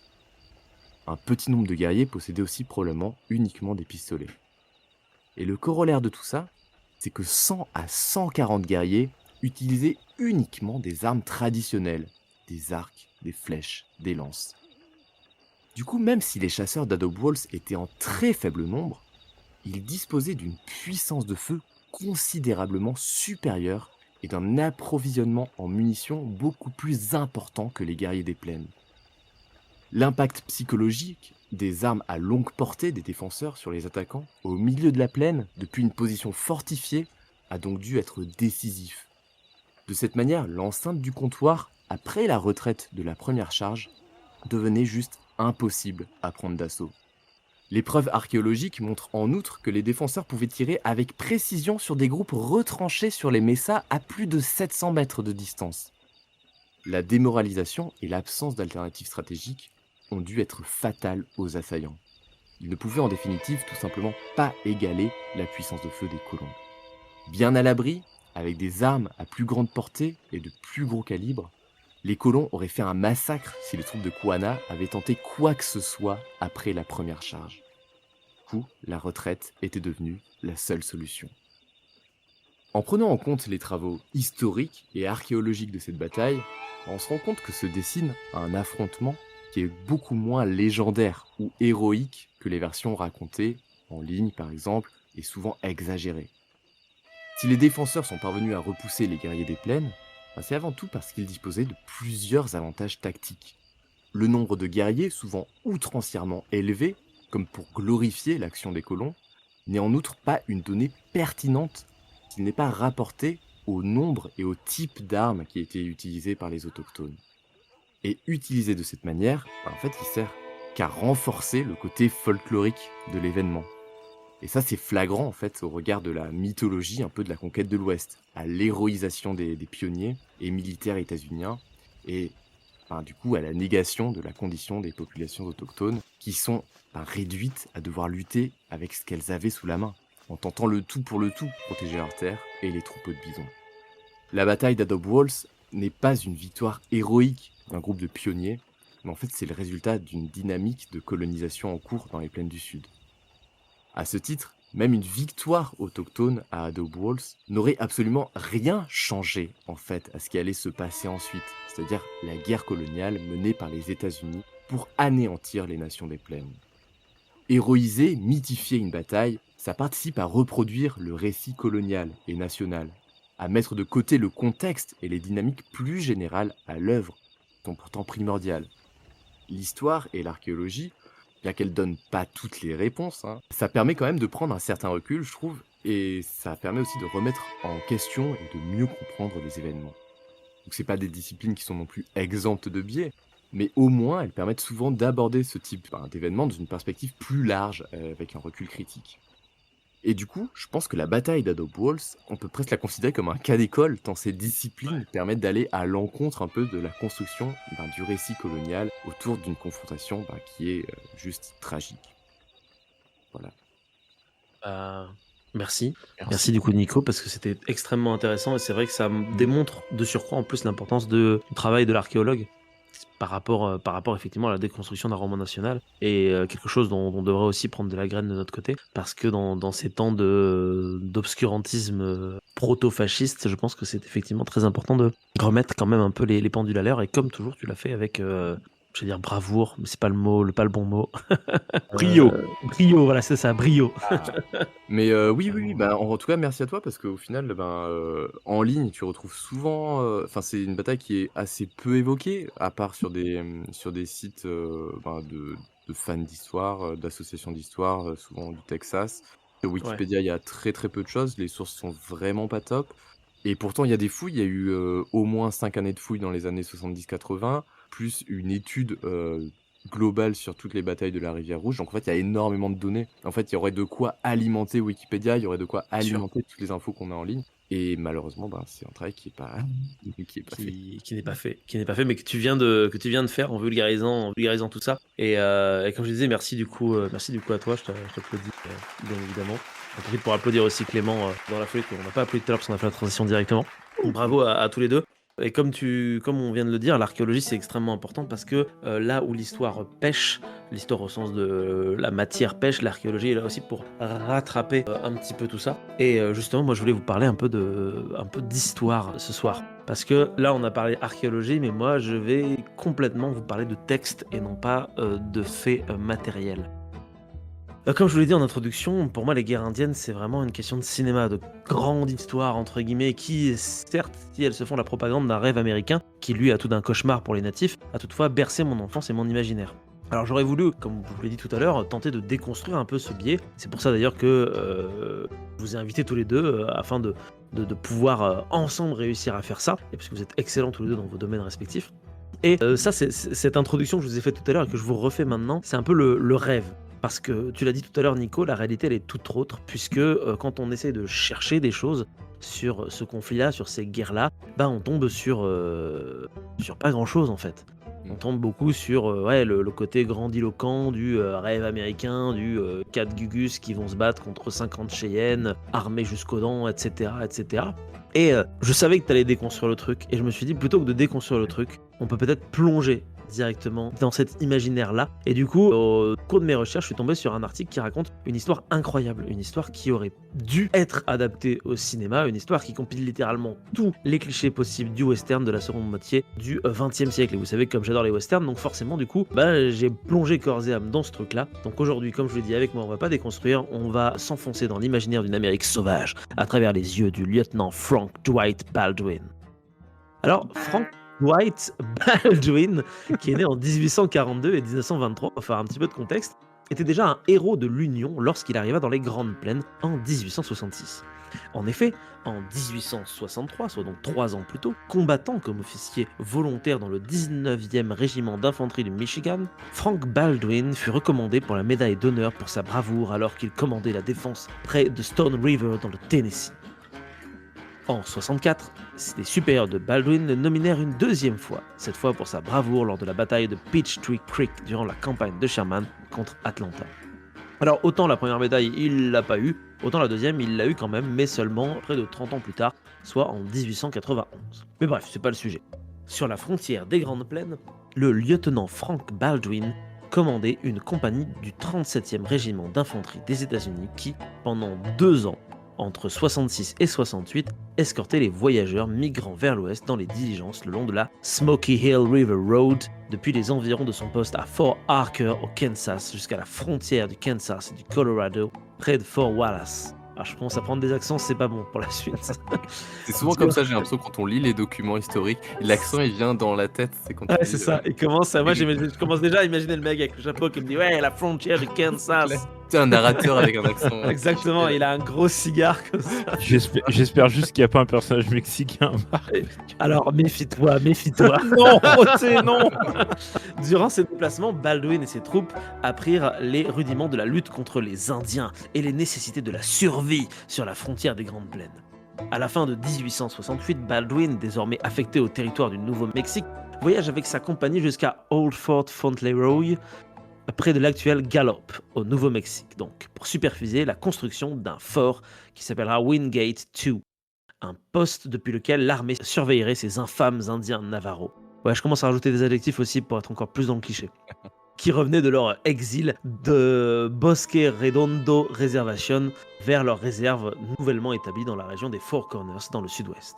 Bref, à Fort Wingate II, Baldwin utilisa son autorité en tant que quartier-maître et officier commissaire pour nourrir les Indiens, leur fournir les occupations temporaires permettant de gagner de l'argent, blablabla. Blablabla. Bref, il a tout du gentil blanc qui aide les natifs qui sont les gentils natifs, quoi, d'une certaine manière. Gardez ça un petit peu en tête pour la suite. Puisqu'en 69, l'armée va transférer Baldwin au 5e régiment d'infanterie des États-Unis sous le commandant d'un certain général Nelson Miles. Le lieutenant ne pouvait pas savoir que le 5e régiment allait être amené à livrer de nombreuses batailles contre les Indiens dans les années suivantes. Baldwin n'apercevait que des années de service de routine en tant que quartier-maître et officier, commissaire dans une unité d'infanterie avec peu d'occasion de se distinguer par des actes de bravoure. Cependant, en 1870, Baldwin tenta donc, mais échoua, de se transférer au 7e régiment de cavalerie des États-Unis du général Custer. Grand bien lui fait parce que Custer, il finit pas super bien, rappelez-vous, mais c'est pas le sujet aujourd'hui. Les 4 années et demie suivantes, Baldwin passa comme un officier obscur affecté à Fort Hays et Larne au Kansas. Puis, il finit recruteur à Détroit dans le Michigan, à Newport Barracks dans le Kentucky. Peu après son affection à Fort Harker, au début de 1867, Frank Baldwin va faire la rencontre d'une personne extraordinaire, sa femme, Alice Blackwood. Alice, que Frank va dorénavant appeler Ali, avait vécu une enfance remarquable. En tant que jeune fille dans les années 1850, elle voyagea vers l'ouest avec sa famille, de Michigan à la Californie, en empruntant une grande partie du sentier de l'Oregon. Après la mort de sa mère en Californie, le père d'Ali, dévasté, envoya Alice et sa sœur cadette vers New York. De New York, elles voyagèrent en train jusqu'à la maison d'une tante et d'un oncle au Michigan. En moins d'1 an, les filles apprirent que leur père était aussi décédé en Californie. Ainsi, durant les années suivantes, la tante et l'oncle d'Ali l'élevèrent pour en faire la femme idéale du mari de l'époque victorienne. Dévouée à son époux et à sa famille, habile dans les arts domestiques et bien versée dans les beaux-arts, peinture, musique et littérature. Donc oui, Frank c'est le cliché du soldat US et Alice c'est le cliché de la femme du soldat US. Donc bien évidemment, forcément, quand les deux ils vont se rencontrer, ils vont tomber follement amoureux. Ils vont se marier et après son mariage, la vie d'Ali va continuer de se dérouler d'une manière presque fictive. Comme on l'a vu, Frank Baldwin, c'est pas un officier qui est forcément dans une posture incroyable, donc en fait il est pauvre, il n'y aura pas de quoi la faire vivre, donc pendant que lui il est au fort, elle endurera la pauvreté, vivant dans des cabanes misérables. Plus d'une fois, elle se retrouvera seule, tremblant de peur, alors que d'infâmes Indiens attaquaient les maisons militaires près desquelles elle vivait. Elle voyagera seule à travers le pays, vivant des incidents qui auraient pu intimider la plupart des voyageurs. Elle mit même au monde son premier enfant lors d'une marche de 1000 km du Kansas jusqu'au Nouveau-Mexique. Donc, une vie presque romanesque, mais aussi une vie pas tip-top en fait quand on y réfléchit 5 secondes. Quoi qu'il en soit, parce qu'ils étaient souvent séparés, Frank et Alice Baldwin correspondirent fréquemment et longuement sur presque tous les sujets qui les concernaient. Leurs lettres conservées offrent un aperçu de leur vie privée ensemble. Et parmi cette correspondance, on trouve des descriptions personnelles et presque contemporaines de plusieurs des accomplissements militaires et aussi de ses aventures durant la guerre de la Rivière Rouge. Car en effet, Baldwin tenait un journal de terrain quotidien de ses expériences pendant la guerre, et dans les quelques jours suivant chaque aventure, le lieutenant écrivait une lettre à sa femme. À la demande de cette dernière, Baldwin tenta de décrire ses expériences de la manière la plus graphique possible, dans le but que sa femme soit au courant réellement de tout. Ce qui fait que, historiquement parlant, ce qui va être extrêmement intéressant, c'est que les lettres que Baldwin a offertes à sa femme sont littéralement les lettres de ce que lui a ressenti 2-3 jours après avoir vécu certains événements. C'est en ça que, historiquement, c'est intéressant parce que ça nous fait une description qui est quand même complète, mais qui est bien évidemment à mettre entre guillemets du fait que ce soit quand même quelqu'un qui raconte ça à sa femme. Donc du coup, fatalement, il va peut-être grossir certains traits, mais c'est aussi à remettre en contexte vis-à-vis de tout le travail archéologique que Nicolas nous a vulgarisé précédemment. Et c'est aussi ça qui est intéressant, et c'est pour ça aussi que je trouvais chouette que tu passes en premier, Nico, avant que je parle de ces différents textes. Parce que oui, bien évidemment, le début de la campagne commence, comme on l'a vu, en août, et dès le 15 septembre, Frank Baldwin va terminer la rédaction d'une lettre à sa femme, décrivant alors ses mouvements depuis le début de la campagne. C'est donc cette lettre que nous allons analyser dans un premier temps. Je vais commencer par vous la lire, et ensuite on en discutera. Vous allez voir que par souci de compréhension, j'ai traduit du coup la lettre, on va pas la lire en anglais. J'ai essayé de traduire ça grâce bien sûr à des logiciels, mais j'ai pris parti pris des fois de modifier légèrement pour que ce soit pas juste du franglais un peu bizarre. Donc j'ai essayé de retrouver un peu la manière que lui avait de rédiger en anglais en le mettant en français, et j'ai aussi bien évidemment traduit les distances en système métrique, parce que quand c'est en miles, on se rend pas compte des distances parcourues, alors que quand on les traduit en kilomètres, tout de suite ça prend beaucoup plus de sens. Vous êtes prêts pour cette première lettre ? Bien sûr. Fort Leavenworth, Kansas, 14 septembre 1874. Ma chère femme, tu voulais que je te donne un compte-rendu détaillé de tous mes voyages et engagements depuis que j'ai quitté Fort Dodge, au Kansas. Alors voici. J'ai quitté Dodge la veille du 11 août, avec 20 Indiens Delaware et 12 éclaireurs blancs, en rapportant à Major Compton, qui était à la tête d'un bataillon de 4 compagnies de cavalerie. J'ai chevauché avec lui jusqu'à ce que nous atteignions Beaver Crossing, le passage des castors, qui se trouve entre Kiowa et un autre petit ruisseau, juste au-dessus de ce dernier. À ce moment, suivant les ordres, j'ai quitté le commandement du Major Compton, ayant été renforcé par 18 hommes des unités de cavalerie, commandées par le lieutenant Henley, un excellent officier que j'avais demandé qu'on m'envoie.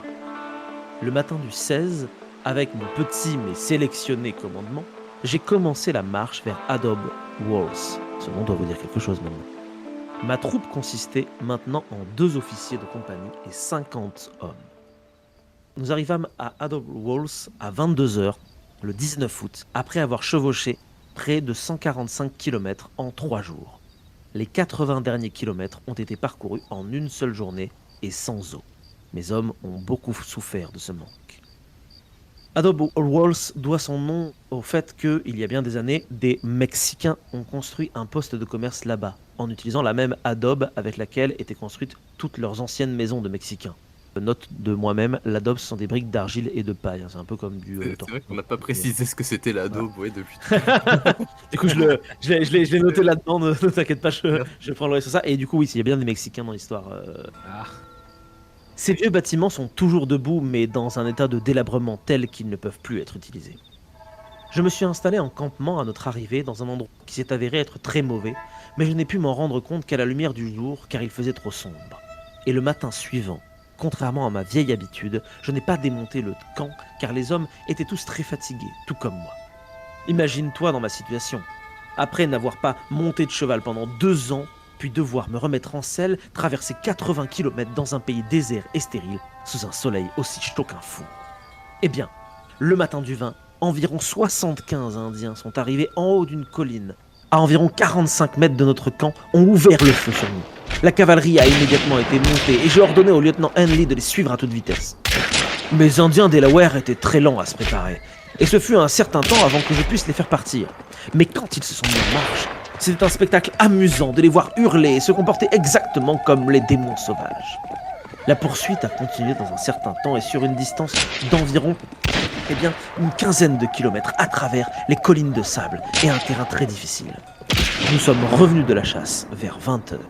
Après avoir combattu toute la journée, les Indiens avaient été repoussés avec près de 15 tués et 35 blessés. Je suis resté ici jusqu'au matin du 21. Et quand nous avons repris la route vers le bas de la rivière pour rejoindre le commandement du général Miles, vers 15 heures, mon avant-garde est tombé sur un groupe de chéliers. Et l'attaque fut si soudaine et désespérée que toute la troupe fut soit tuée, soit blessée. De là, j'ai continué de chevaucher jusqu'à ce que j'ai parcouru 48 km vers l'est.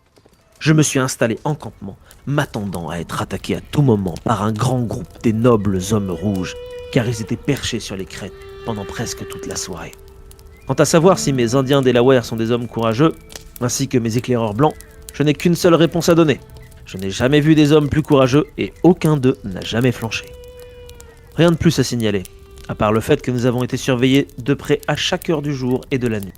Mais étant constamment en alerte et prêts à affronter la situation, ils n'ont pas osé s'avancer vers notre camp.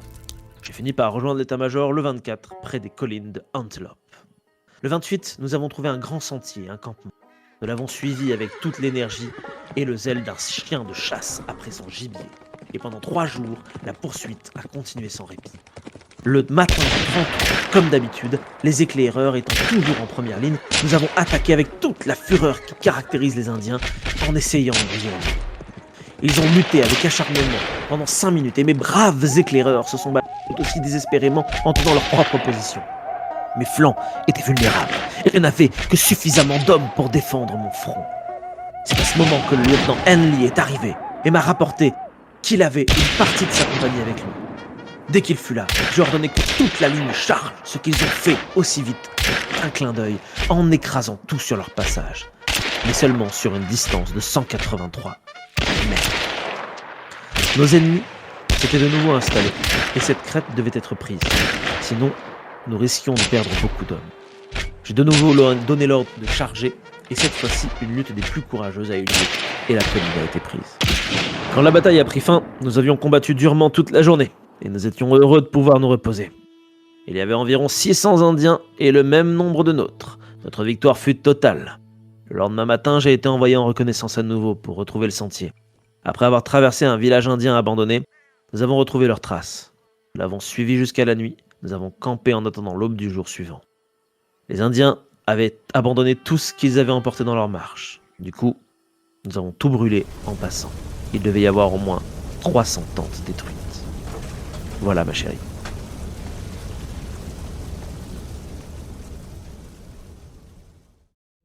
C'était la première lettre écrite pour rappel le 14 septembre 1874 par Frank Dwight Baldwin. Une lettre qui est très intéressante puisque on le conçoit, on a vraiment sa vision à lui du truc. Lui, on l'a vu dans le contexte, c'est vraiment un lieutenant de pacotille qui vaut pas grand-chose et qui va simplement, entre guillemets, faire son boulot. Mais faire son boulot dans un modèle colonial, ça veut dire en fait, littéralement, chasser en fait des gens. Et c'est ça qui est intéressant, c'est que vous l'avez peut-être remarqué à plusieurs reprises, c'est ce terme-là qu'il utilise. J'ai surligné plusieurs trucs dans le texte. À un moment donné, il s'exprime de la manière suivante. Il dit que nous sommes revenus de la chasse vers 20h. À plusieurs reprises, il utilise ce terme-là. À ce moment-là, on n'est pas sur une guerre. On est vraiment sur quelqu'un qui chasse du gibier. Et le gibier, c'est d'autres personnes. Et c'est très intéressant de voir ça dans son vocabulaire, dans sa lettre, je trouve. Ouais, c'est clair, ouais. D'ailleurs, il les déshumanise beaucoup, puisqu'on voit qu'il les appelle les démons sauvages. Même ses propres alliés, il leur dit que c'est vraiment très amusant de les voir hurler. On se marre bien avec les hommes rouges. Et en même temps, il y a un côté très paradoxal, puisque de temps en temps, il pète un câble et il t'explique que c'est des grands groupes de nobles guerriers, mais tout ça, ça a l'air de faire vraiment partie aussi du récit de ok, on chasse, mais on chasse la proie ultime, quoi. On chasse le truc qui te chasse aussi. Et c'est de cette époque. Predator. Ouais, c'est ça, t'as l'impression d'être dans Predator, c'est l'imaginaire de l'époque. Et c'est ça qui est hyper intéressant parce que c'est cet imaginaire-là qui littéralement, il vient de le vivre et il va le transmettre et par la suite ça va se transmettre de plus en plus. Et là vraiment c'est day one, c'est déjà comme ça dans la lettre, on a l'impression d'être dans un film en fait. Et vous allez voir que c'est pas fini parce qu'il y a une deuxième lettre mais qui est encore plus cliché de cliché. Vous allez voir que c'est incroyable, j'avais l'impression de lire un western. Je vous remets encore un texte. Dans cette seconde lettre qui a été écrite le 17 septembre, donc soit quelques jours plus tard, donc en fait il écrit la suite grosso modo. Cette fois-ci il est à Fort Dodge, puisqu'il vient de faire une escale par chemin de fer. Fort Dodge, Kansas, 17 septembre 1874. Ma chère femme, j'aurais aimé pouvoir aller vers l'est lorsque j'étais à Leavenworth. Je ne sais pas à quel point j'ai détesté tourner le dos alors que j'étais si près de toi. Mais le général Pope m'a dit hier que je devais aller à l'est quand nous aurions terminé ici et que je pourrais rester aussi longtemps que je le voulais. Tu ne me permettras pas de demander à partir pendant de tels moments, surtout avec une position aussi en vue. Je ne pouvais pas partir sans me nuire énormément. Je pense avoir bien commencé et avec ma chance habituelle dans les combats contre les Indiens, je vais probablement commencer à me faire une réputation. Je pense que tout ce voyage est extrêmement bénéfique, bien que je ne veuille pas vraiment recommencer si cela devait se recommencer. D'ailleurs, tu verras à ce sujet dans le journal que je t'ai envoyé un récit. Je crois que c'est Hathaway qui l'a publié. Hathaway, c'est un de ses collègues. Je n'ai jamais été traité avec plus de politesse et de considération qu'avec le général Poe et tout son état-major. J'étais avec lui pendant 3 heures racontant les incidents de ma chevauchée périlleuse, comme il l'a appelée. Cette chevauchée périlleuse, maintenant, je vais te la raconter. Lors de la précédente lettre, je m'étais arrêté le 31 août, juste après la grande bataille de la Rivière Rouge. Cette bataille sera sûrement connue sous ce nom-là. Le 1er septembre, puis les 2 et 3 septembre, mon régiment était en campement près du sommet de la vallée de Pleasant Valley. C'est-à-dire que mon régiment y était, tandis que je restais au quartier général. Alors j'ai bien profité de repos. Le 4, j'ai fait une reconnaissance sur le côté est des plaines toute la journée. Et à 2h du matin, le 5, je suis parti sur la piste principale à travers les Staked Plains. Nous avons traversé cette vaste plaine stérile sur environ 56 km, jusqu'à ce que nous trouvions de l'eau et fassions une pause. Là, j'ai reçu l'ordre de retourner vers l'état-major. Ce que j'ai fait, le rejoignant à 18h. Après une courte pause d'1 heure, le général Baird, Wetmore et moi-même, avec 2 éclaireurs et 5 auxiliaires sanitaires, nous sommes arrivés à 2h du matin le 6. Là, le major Biddle, du 6e de cavalerie, nous a fourni un bon endroit pour nous. Après un petit déjeuner composé de pain sec, de bacon et de café sans sucre, à 8h, nous sommes partis pour le camp d'approvisionnement où le colonel Bristol du 5e régiment d'infanterie et le capitaine Eworth étaient en campement. Nous avons atteint cet endroit à 13h le 6, après avoir parcouru environ 145 km. Tout ça sur un seul pauvre cheval. À 16h, le général a suggéré qu'il fallait que l'un d'entre nous parte pour chercher des fournitures avec des dépêches importantes à transmettre. Et il m'a demandé si je ne voulais pas y aller. Bien sûr, je ne pouvais pas vraiment dire non. Et à 20h, mes ordres ont été remis. À ma grande surprise, j'étais envoyé à Leavenworth avec non seulement des messages écrits, mais aussi des messages verbaux pour le général Pope en personne. À 20h30, j'étais prêt. J'avais choisi 3 de mes meilleurs hommes, ceux qui avaient fait preuve de plus grand courage parmi mes éclaireurs. Et nous sommes partis avec des cœurs légers, bien que non sans quelques doutes concernant la sécurité du voyage. La nuit entière a été passée sur la route, et ce n'est qu'à 4h30 du matin, le 7, que nous avons pris un moment de répit. Nous avions parcouru plus de 64 km depuis le campement, et fatigués et affamés, nous cherchions un endroit pour nous cacher, pour pouvoir avoir une journée de calme et de repos. Car tant les hommes que les chevaux en avaient besoin avant de continuer notre périple. En fait, j'avais prévu que nous n'avions pas l'intention de voyager dans la journée. Tu sais que quand je suis dans le pays indien, je suis toujours sur mes gardes. Et ce matin-là, je n'étais pas du tout endormi. Dès que nous avions monté le camp, j'ai envoyé un homme à un élevé non loin, tandis que les autres détachaient les chevaux et préparaient un peu de café. Cet homme n'était en poste que depuis même pas une demi-heure lorsqu'il hurla « Ils arrivent !» d'une voix basse. Du coup, il hurle pas en fait. C'est moi qui ai rajouté le hurle. Du coup, il est arrivé vers nous et il a dit « Ils arrivent !» Cela a suffi. Nous savions tous ce qui allait arriver. Chacun d'entre nous a alors saisi son fusil, grimpé la petite pente verticale, a pris une bonne position. Il ne nous a fallu que 15 minutes avant que 25 Indiens, comptés par moi-même, ne surgissent du sommet de la colline, à seulement 50 mètres de nous. Je peux décrire mes sentiments en les voyant arriver. 26 comme je le disais. Il y en avait bien plus face à ma petite troupe de 4, moi y compris. Mais jamais des hommes plus braves et plus déterminés que ceux qui étaient avec moi n'ont braqué leur fusil sur un ennemi qui arrivait en pleine vue. Chaque homme a pris pour cible un Indien. Et 3 des Diables Rouges sont tombés de leurs chevaux, ne se relevant jamais. Mon groupe était composé de bons tireurs. Et tu sais que je peux aussi très bien faire ce travail. Les Indiens pensaient pouvoir nous prendre facilement et sans risque pour eux, mais ils s'attendaient pas à une telle riposte de notre part. Ils se sont repliés hors de vue et se sont regroupés autour de nous, occupant toutes les crêtes à portée, mais bien à l'abri, ne voulant pas exposer leur corps à la précision de mes hommes. Nous sommes restés là une demi-heure après le premier assaut, et voyant que nous étions encerclés et que l'ennemi était bien caché, j'ai donné l'ordre de sceller les chevaux et de partir. Nous avons exécuté cet ordre rapidement. Nous avons dû avancer à pied car les pentes étaient trop abruptes pour que l'on puisse monter à cheval.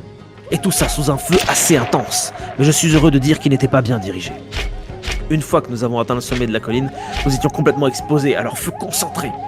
Nous avons alors monté sur nos chevaux. J'ai donné l'ordre de sortir les revolvers et de charger à travers leur ligne. Ce que nous avons fait. Cela peut sembler un peu égoïste de ma part de dire cela, mais c'est une action que seuls des hommes courageux peuvent accomplir de cette manière. Après avoir réussi à nous dégager, nous avons remis nos chevaux au trot et au galop, sans accélérer davantage, préférant compter sur nos fusils pour garder nos poursuivants à une distance raisonnable plutôt que de fatiguer nos chevaux dès le départ. Après environ 3 km, tout en maintenant un feu nourri depuis nos chevaux, ils avaient tellement gagné du terrain qu'on a dû descendre de cheval pour leur faire face à pied. Nous avons réussi à les repousser sur plus d'1,5 km. Mais pendant qu'ils se retiraient derrière nous, un autre groupe d'Indiens est apparu à notre avant-garde. Nous sommes remontés à leur fissa sur nos chevaux et nous avons foncé à travers les cris et les hurlements des Indiens, tuant 2-3 d'entre eux dans cette charge à coups de revolver. Ensuite, nous avons galopé pendant 3 km, mais cette fois plus prudemment. Ils avaient appris la leçon. La précision des tirs de nos fusils était mortelle et ils nous poursuivaient de loin. À cet endroit, nous avons pris position, à pied, pour une dernière défense. La dernière, car après avoir vidé plusieurs selles de leurs occupants, les Indiens ne vont plus s'approcher, à moins de 1500 mètres. Une fois remontés sur nos chevaux, ils nous ont suivis, mais à une telle distance que leurs tirs ne nous atteindraient jamais. Nous avons continué à nous diriger vers une plaine dégagée, et lorsque j'ai trouvé un endroit où ils ne pouvaient pas s'approcher, à moins de se découvrir à plus de 2000 mètres, nous avons fait une pause. Nous avons sécurisé les chevaux et nous avons décidé de rester là et de lutter jusqu'à ce que la nuit nous permette de nous échapper. Après avoir attendu 1 heure et voyant que nos poursuivants ne venaient pas relever notre défi, tout en restant en vue tout le temps, nous avons finalement décidé que, comme la plaine était entièrement plate, il n'y avait aucune chance qu'ils puissent nous tendre une embuscade. Ayant une grande confiance en mes hommes et dans leurs fusils, j'ai pris la décision de partir directement vers le nord, à travers un pays stérile, sans aucune trace pour nous guider.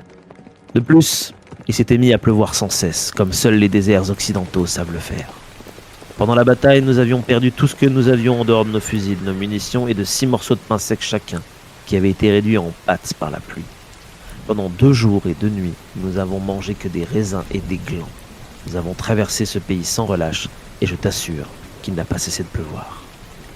Les Indiens étaient bien sûr toujours sur nos talons, et tout autour de nous. J'espère ne jamais être appelé à refaire un tel voyage, mais ce n'en était pas la fin tout de suite. Le soir du 8, alors que nous approchions des rives du Dry Washita, je suis tombé sur un camp de Comanches qui comptait environ 100 hommes.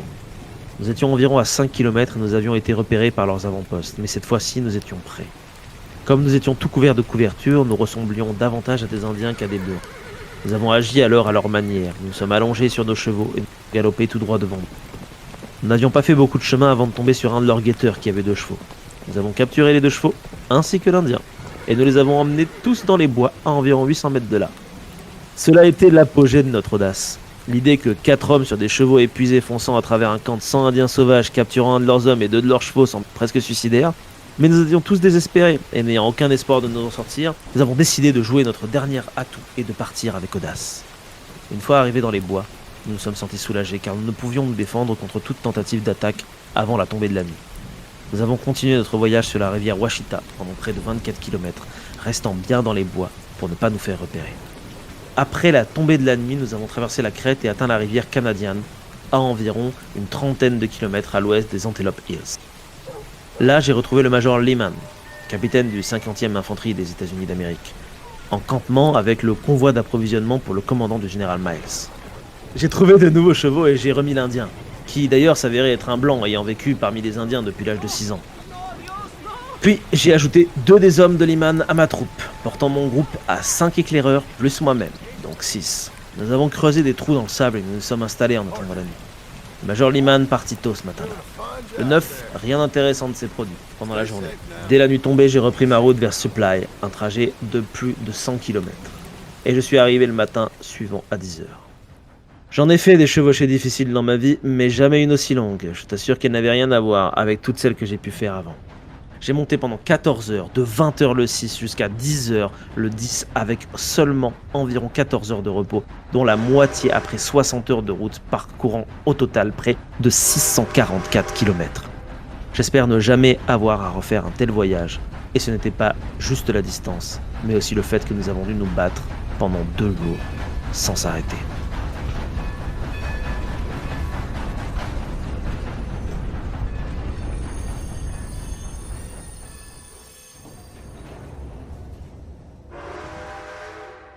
Vous avez vu là, c'est digne d'un film. Hein. C'est clair. Ouais. Je veux dire, il y a Wow. tout. Hein. Il y a le mec, il est poursuivi par les Indiens, il y a la pluie, etc. Alors, bien évidemment, encore une fois, ce qui est intéressant, c'est que bon, il écrit sa lettre à sa femme. Il a pas vraiment de raison d'enjoliver non plus très, mais il y a quand même toujours ce regard très colonial qui est derrière tout ça, avec toujours les Indiens qui sont toujours un peu couillons parce qu'ils savent pas bien tirer. Eux, ils sont très forts parce qu'ils arrivent à leur tirer dessus de loin, ce qui rejoint exactement ce que tu disais tout à l'heure. Quand Ouais. t'as des arcs et des flèches, toucher des gens, c'est plus difficile. Quand t'as un fusil Spencer, ça devient tout de suite beaucoup plus simple pour shooter Ah, des et gens. tu vois que c'est presque pas considéré comme une guerre, au final, c'est Non, non. presque un jeu ou une chasse, enfin, comme tu Exactement, ou disais une tout à l'heure, chasse. c'est Mais même si tu sens que... ils savent que c'est déséquilibré, tu vois? c'est ça. Même si tu sens que dans le texte, il fait pas non plus le malin d'être... Là, il est content de Ah s'en non, être parce que c'est sorti. prestigieux, tu vois? Il y a du Mais prestige voilà, à c'est ça. Il y a quand retirer même et tout ça, il y a le prestige qui est derrière d'avoir oui, été bah, 4 et d'avoir réussi à traverser des lignes ennemies ah pendant, ouais. pendant un long truc. Enfin, Il y a plus joué pendant à la toute une guerre nuit. que C'est ça. vraiment mener une Et ça guerre. rejoint l'idée de jouer aux cow-boys et aux Indiens, finalement. Ouais, C'est de ça ouf. qui est assez Faut que ce passionnant. soit dès présent, enfin présent dès Toutefois, avant. je vais quand même rendre à César ce qui est à César. J'aurais été incapable de parcourir 160 km à cheval à 4 gus sous la pluie avec pas de bouffe. Je serais mort au bout de 2 secondes, je pense. Je me serais rendu, voilà, parce que bon, voilà. Mais ce qui est intéressant, c'est que on peut se poser aussi la question de pourquoi est-ce que des gars en sont à accepter aussi de faire ce genre de choses. Et ça revient tout le début de la lettre où en gros il explique qu'il fait ça pour pouvoir avoir une réputation. Parce que c'est important. Il dit que s'il fait pas ça, ça va lui nuire à sa carrière, ça va nuire à sa position. On a vu tout à l'heure que c'était des gens qui n'étaient pas très très riches. Donc en faisant ces actions de gloire, il vit le rêve américain. Il va pouvoir devenir quelqu'un d'important. Et c'est là où tu vois que aussi le rêve américain repose en fait sur la Complètement. colonisation, sur la Tout à fait. guerre coloniale en fait. Sans- Tout est lié. C'est ça. Sans la destruction des natifs, il n'y a pas de rêve américain en fait. Clair. C'est pas possible. Toutefois, il y a quand même j'allais dire une justice. C'est que mine de rien, Frank sortira traumatisé de ça. Ça se ressent dans une lettre, je vais pas vous la lire en entier, je vais lire que quelques bouts. C'est une lettre qu'il écrit le 9 octobre, du coup toujours à Alice. Je cite juste la phrase suivante, il dit, je cite, « Le pire de tout, c'est que cela m'a tellement secoué que je n'ai pas encore récupéré. La moindre petite chose me surprend, je n'aime pas dormir seul dans une tente, même si je suis dans un camp entouré de centaines de soldats. J'espère aller mieux bientôt car c'est une sensation terrible.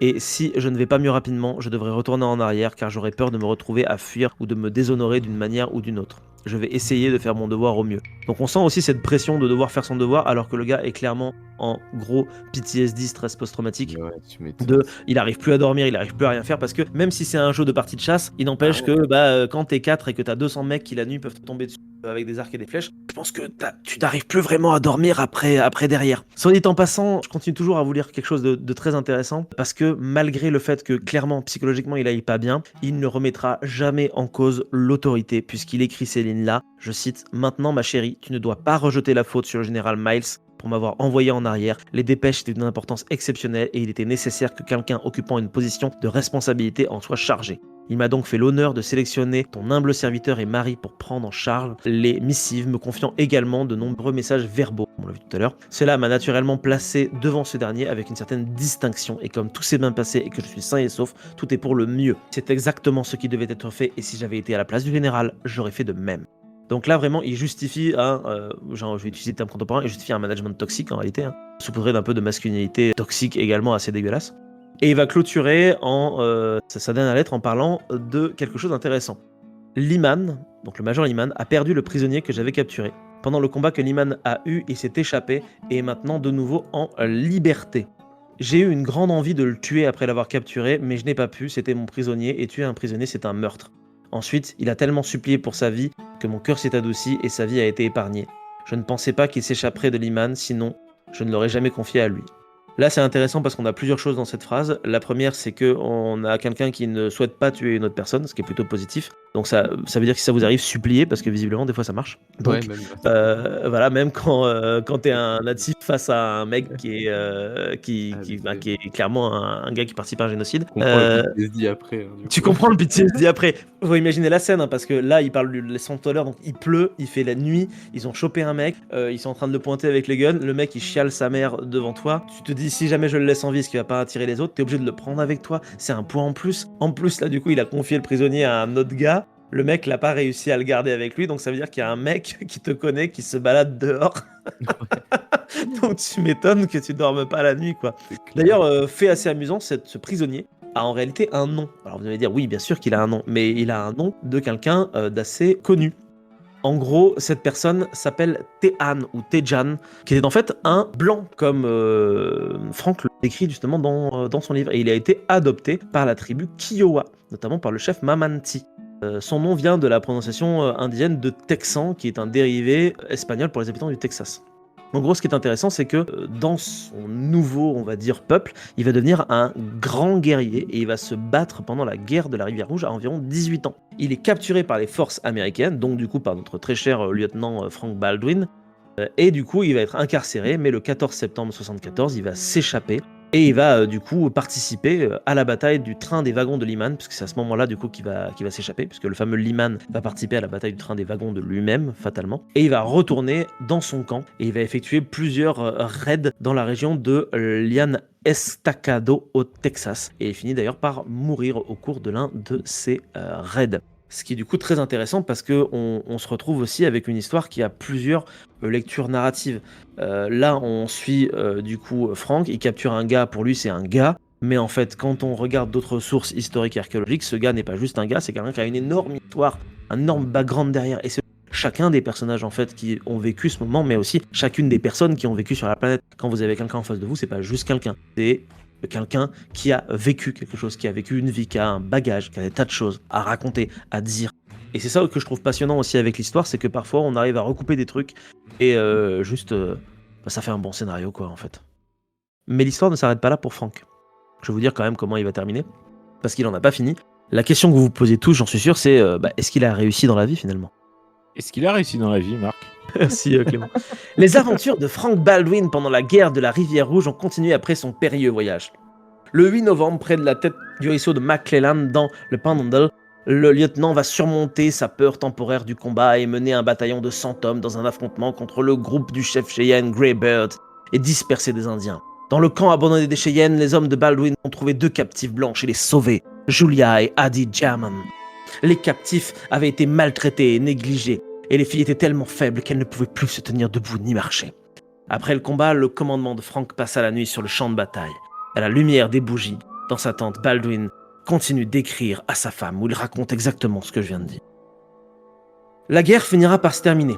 Comme je l'ai dit tout à l'heure, en 1894, le Congrès va attribuer à Frank Baldwin une 2e médaille d'honneur pour sa bravoure lors du combat contre les guerriers de Greybeard, en plus de sa bravoure lors des combats pendant la guerre de sécession.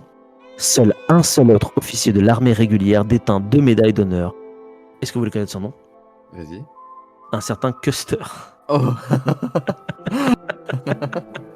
Alors, c'est pas George, c'est Tom, c'est le frère que personne ne connaît du colonel Custer, mais qui a accompagné son frère pendant toute la campagne de Custer, et qui du coup est mort, bien évidemment, à Little Big Horn aussi. Je trouve ça très rigolo, ironique, que les 2 seuls gars qui a eu 2 médailles, c'est Custer d'un côté, du coup, qui est vraiment le cliché du méchant blanc qui tue des Indiens, et de l'autre côté, on a l'autre cliché du mec, tant moi aussi je suis un héros, blablabla. C'est intéressant d'avoir ce double cliché en opposition. Bref. Du coup, quoi qu'il arrive, la vie de Baldwin va prendre un tournant complètement différent à partir de ce moment-là.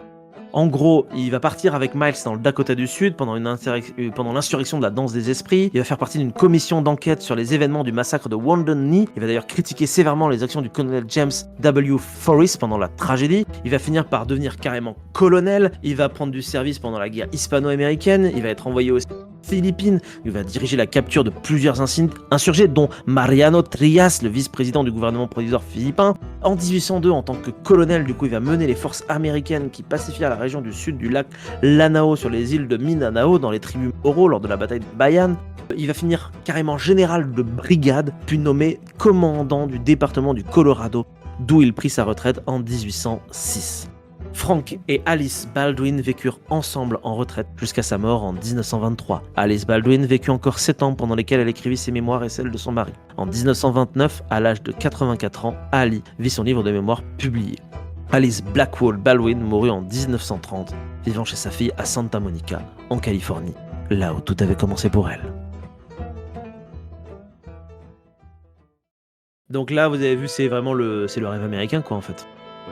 Enfin, je veux dire, t'as un soldat pauvre, t'as fait la guerre de sécession, t'es pas reconnu, et là, tu fais les guerres indiennes et tu reviens, tu finis général de brigade, donc voilà. Alors ne faites pas ça chez vous, bien évidemment, puisque là c'est une personne parmi plein d'autres personnes qui eux sont restées pauvres, et surtout ne tuez pas des gens. Mais c'est très intéressant de se rendre compte que ce narratif fait justement partie d'un narratif, et celui qui nous sera transmis. Tout à l'heure on parlait de... comment il s'appelle l'autre enfoiré le mec qui chasse des bisons. Buffalo Bill, il va monter un spectacle après, si je ne m'abuse, si je ne confonds pas avec quelqu'un d'autre. Une chaîne de restaurant. Non, c'est pas ça. Non, ça c'est pas lui, mais c'est le premier à créer des spectacles vers l'est de qu'est-ce qui se passe à l'ouest, en mettant en scène littéralement ce qu'on vient de voir, avec les Indiens braves mais un peu cons et aussi un peu cruels, face aux héros blancs qui vont fouler la terre et réussir à apporter la civilisation. Et apporter la civilisation. Et c'est cet imaginaire-là qui est présent fin 19e, début 20e, qui sera transposé ensuite dans la littérature des années 20, des années 30, puisque tout le monde écrit ses mémoires à ce moment-là, comme vous le voyez, et qui sera transposé dans les films après-guerre, après Seconde Guerre mondiale, où justement on a besoin d'avoir ce narratif puissant d'une Amérique qui est forte. Et ce narratif-là, il va rester jusque dans les années 70, où il commencera quand même malgré tout à être légèrement déstructuré, puisque les films spaghetti, où c'est quand même des Italiens qui les font, vont montrer ça sous un autre angle d'approche, en mettant d'ailleurs bien de côté aussi les natifs américains, les faisant aussi oublier bien évidemment tout ça. Et c'est que récemment qu'on commence à avoir des films ou des séries qui vont s'inquiéter un peu du sort des natifs américains, mais toujours en restant malheureusement dans un cliché, mais parfois un cliché opposé aussi. Ouais. Alors que malheureusement les faits archéologiques et historiques permettraient de créer de véritables histoires, de véritables narratifs qui pourraient parler bien de ces choses-là, je pense.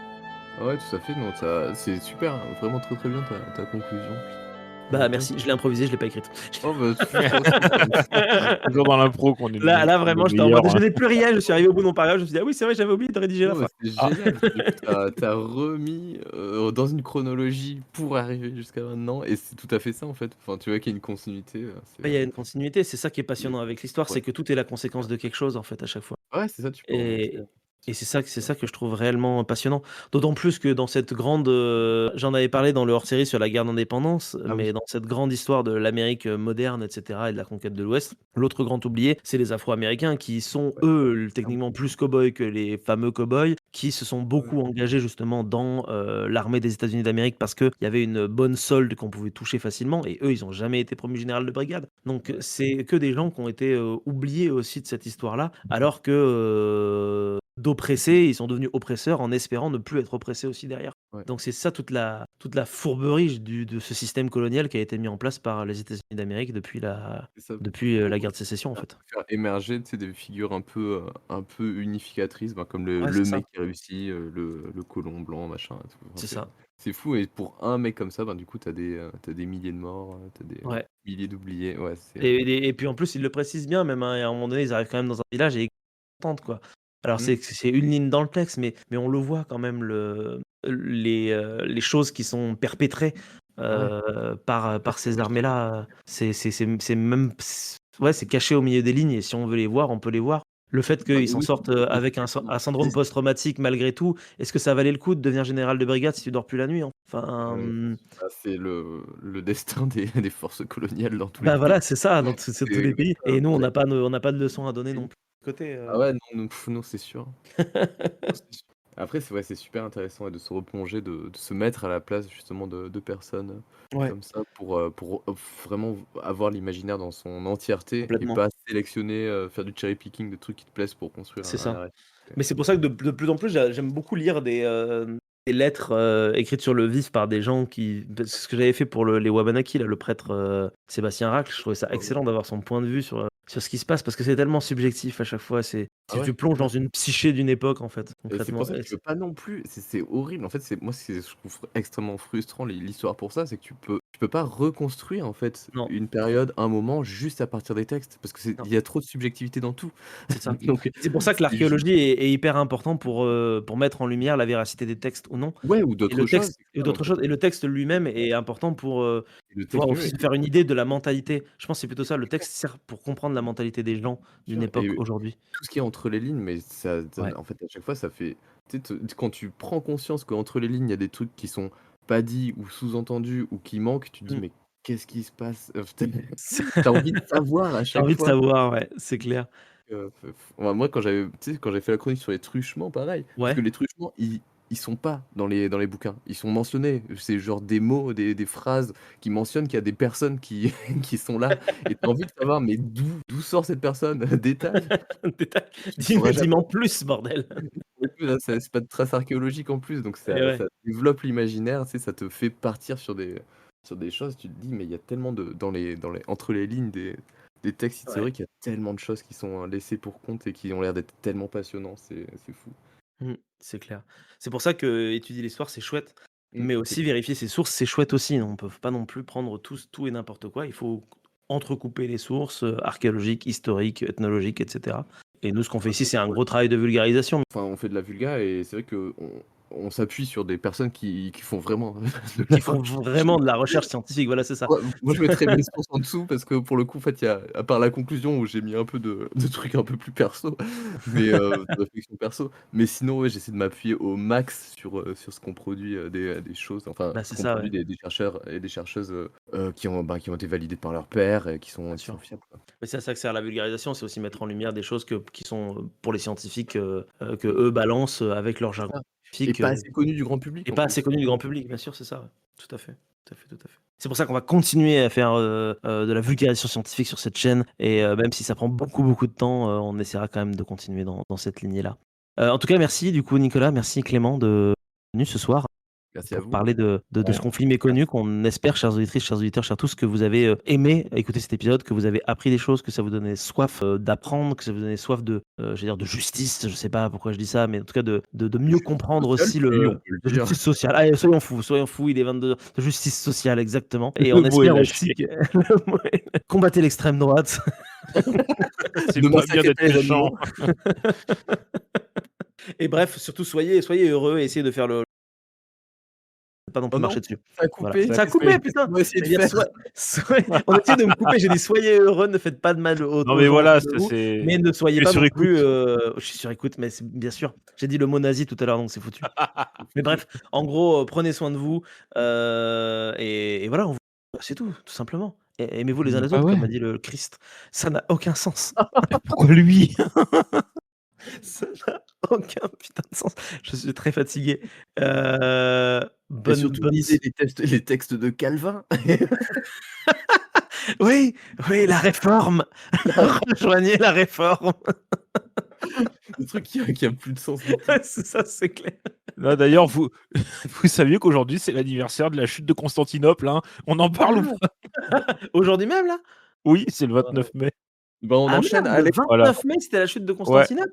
Et ouais, du coup on peut on a faire loupé un on peut hors-série lancer sur le la chute de podcast du coup. Bah, on peut le faire maintenant. Mais c'est quand? C'est 1493 ou 53. 53? c'est Ah pour oui, ça que je putain. l'ai pas c'est Oui, oui, 53, c'est c'est pas Ah oui, putain. 572. Mais au pire dans 3 ans, dans 3 575, ans, franchement, chaud bouillant du, spécial Constantinople, hein. Ah, Waouh, dans 3 c'est ans? Voilà, lâché. Vous un avez un l'info les gens, teasing, vous avez vous l'info. avez l'info, peut-être que, ça viendra jamais, mais peut-être que ça viendra. Sur ce, on va couper cet enregistrement parce que je vais Ouais, commencer vraiment à dire de la merde. c'est pas trop. Des bisous à toutes et à tous, prenez soin de vous et voilà. Ciao, ciao. Des Merci, bisous. merci. Bisous.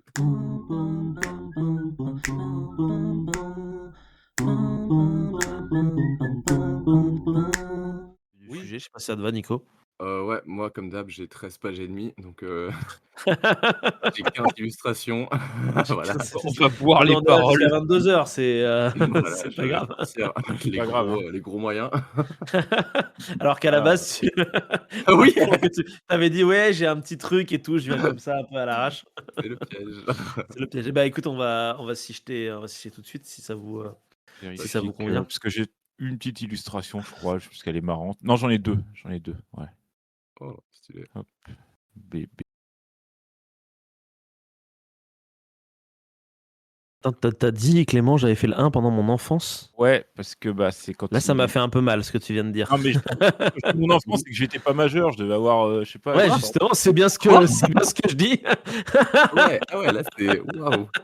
Attends, mais il est sorti quand? Attends, Bah, Attends, il est de sorti 2009? à en Ouais, 2010. 2010, 2010, bah, j'avais 16 ans, quoi. putain, ouais, j'étais Ah adulte, je crois, en ouais! 2010. Oh là là, Nous, on était majeurs, Marc. on était Nous, majeurs, on ouais. était vieux! Nous, on était à la Oui, bah, fac. c'est parce qu'on a C'était 3 une ans autre d'écart, c'est histoire. pour ça. Oui, c'est exactement pour ça. Enfin bref, du coup, Je vais boire un petit peu d'eau. J'espère que ça vous plaît pour l'instant. petite pause pour le suspense. Ouais, grave. Ouais, grave, hein. Grave, grave. J'aime beaucoup les cartes que tu as mis en plus, ça fait, Ouais, Ouais, elles ça sont permet elles toujours de bien voir les choses, je trouve. ouais, ouais, et surtout puis, là, en plus, bon, on sait qu'en plus que Marc va les prendre pour du JDR et tout, donc pour un on te petit, connaît, pour un petit western, là.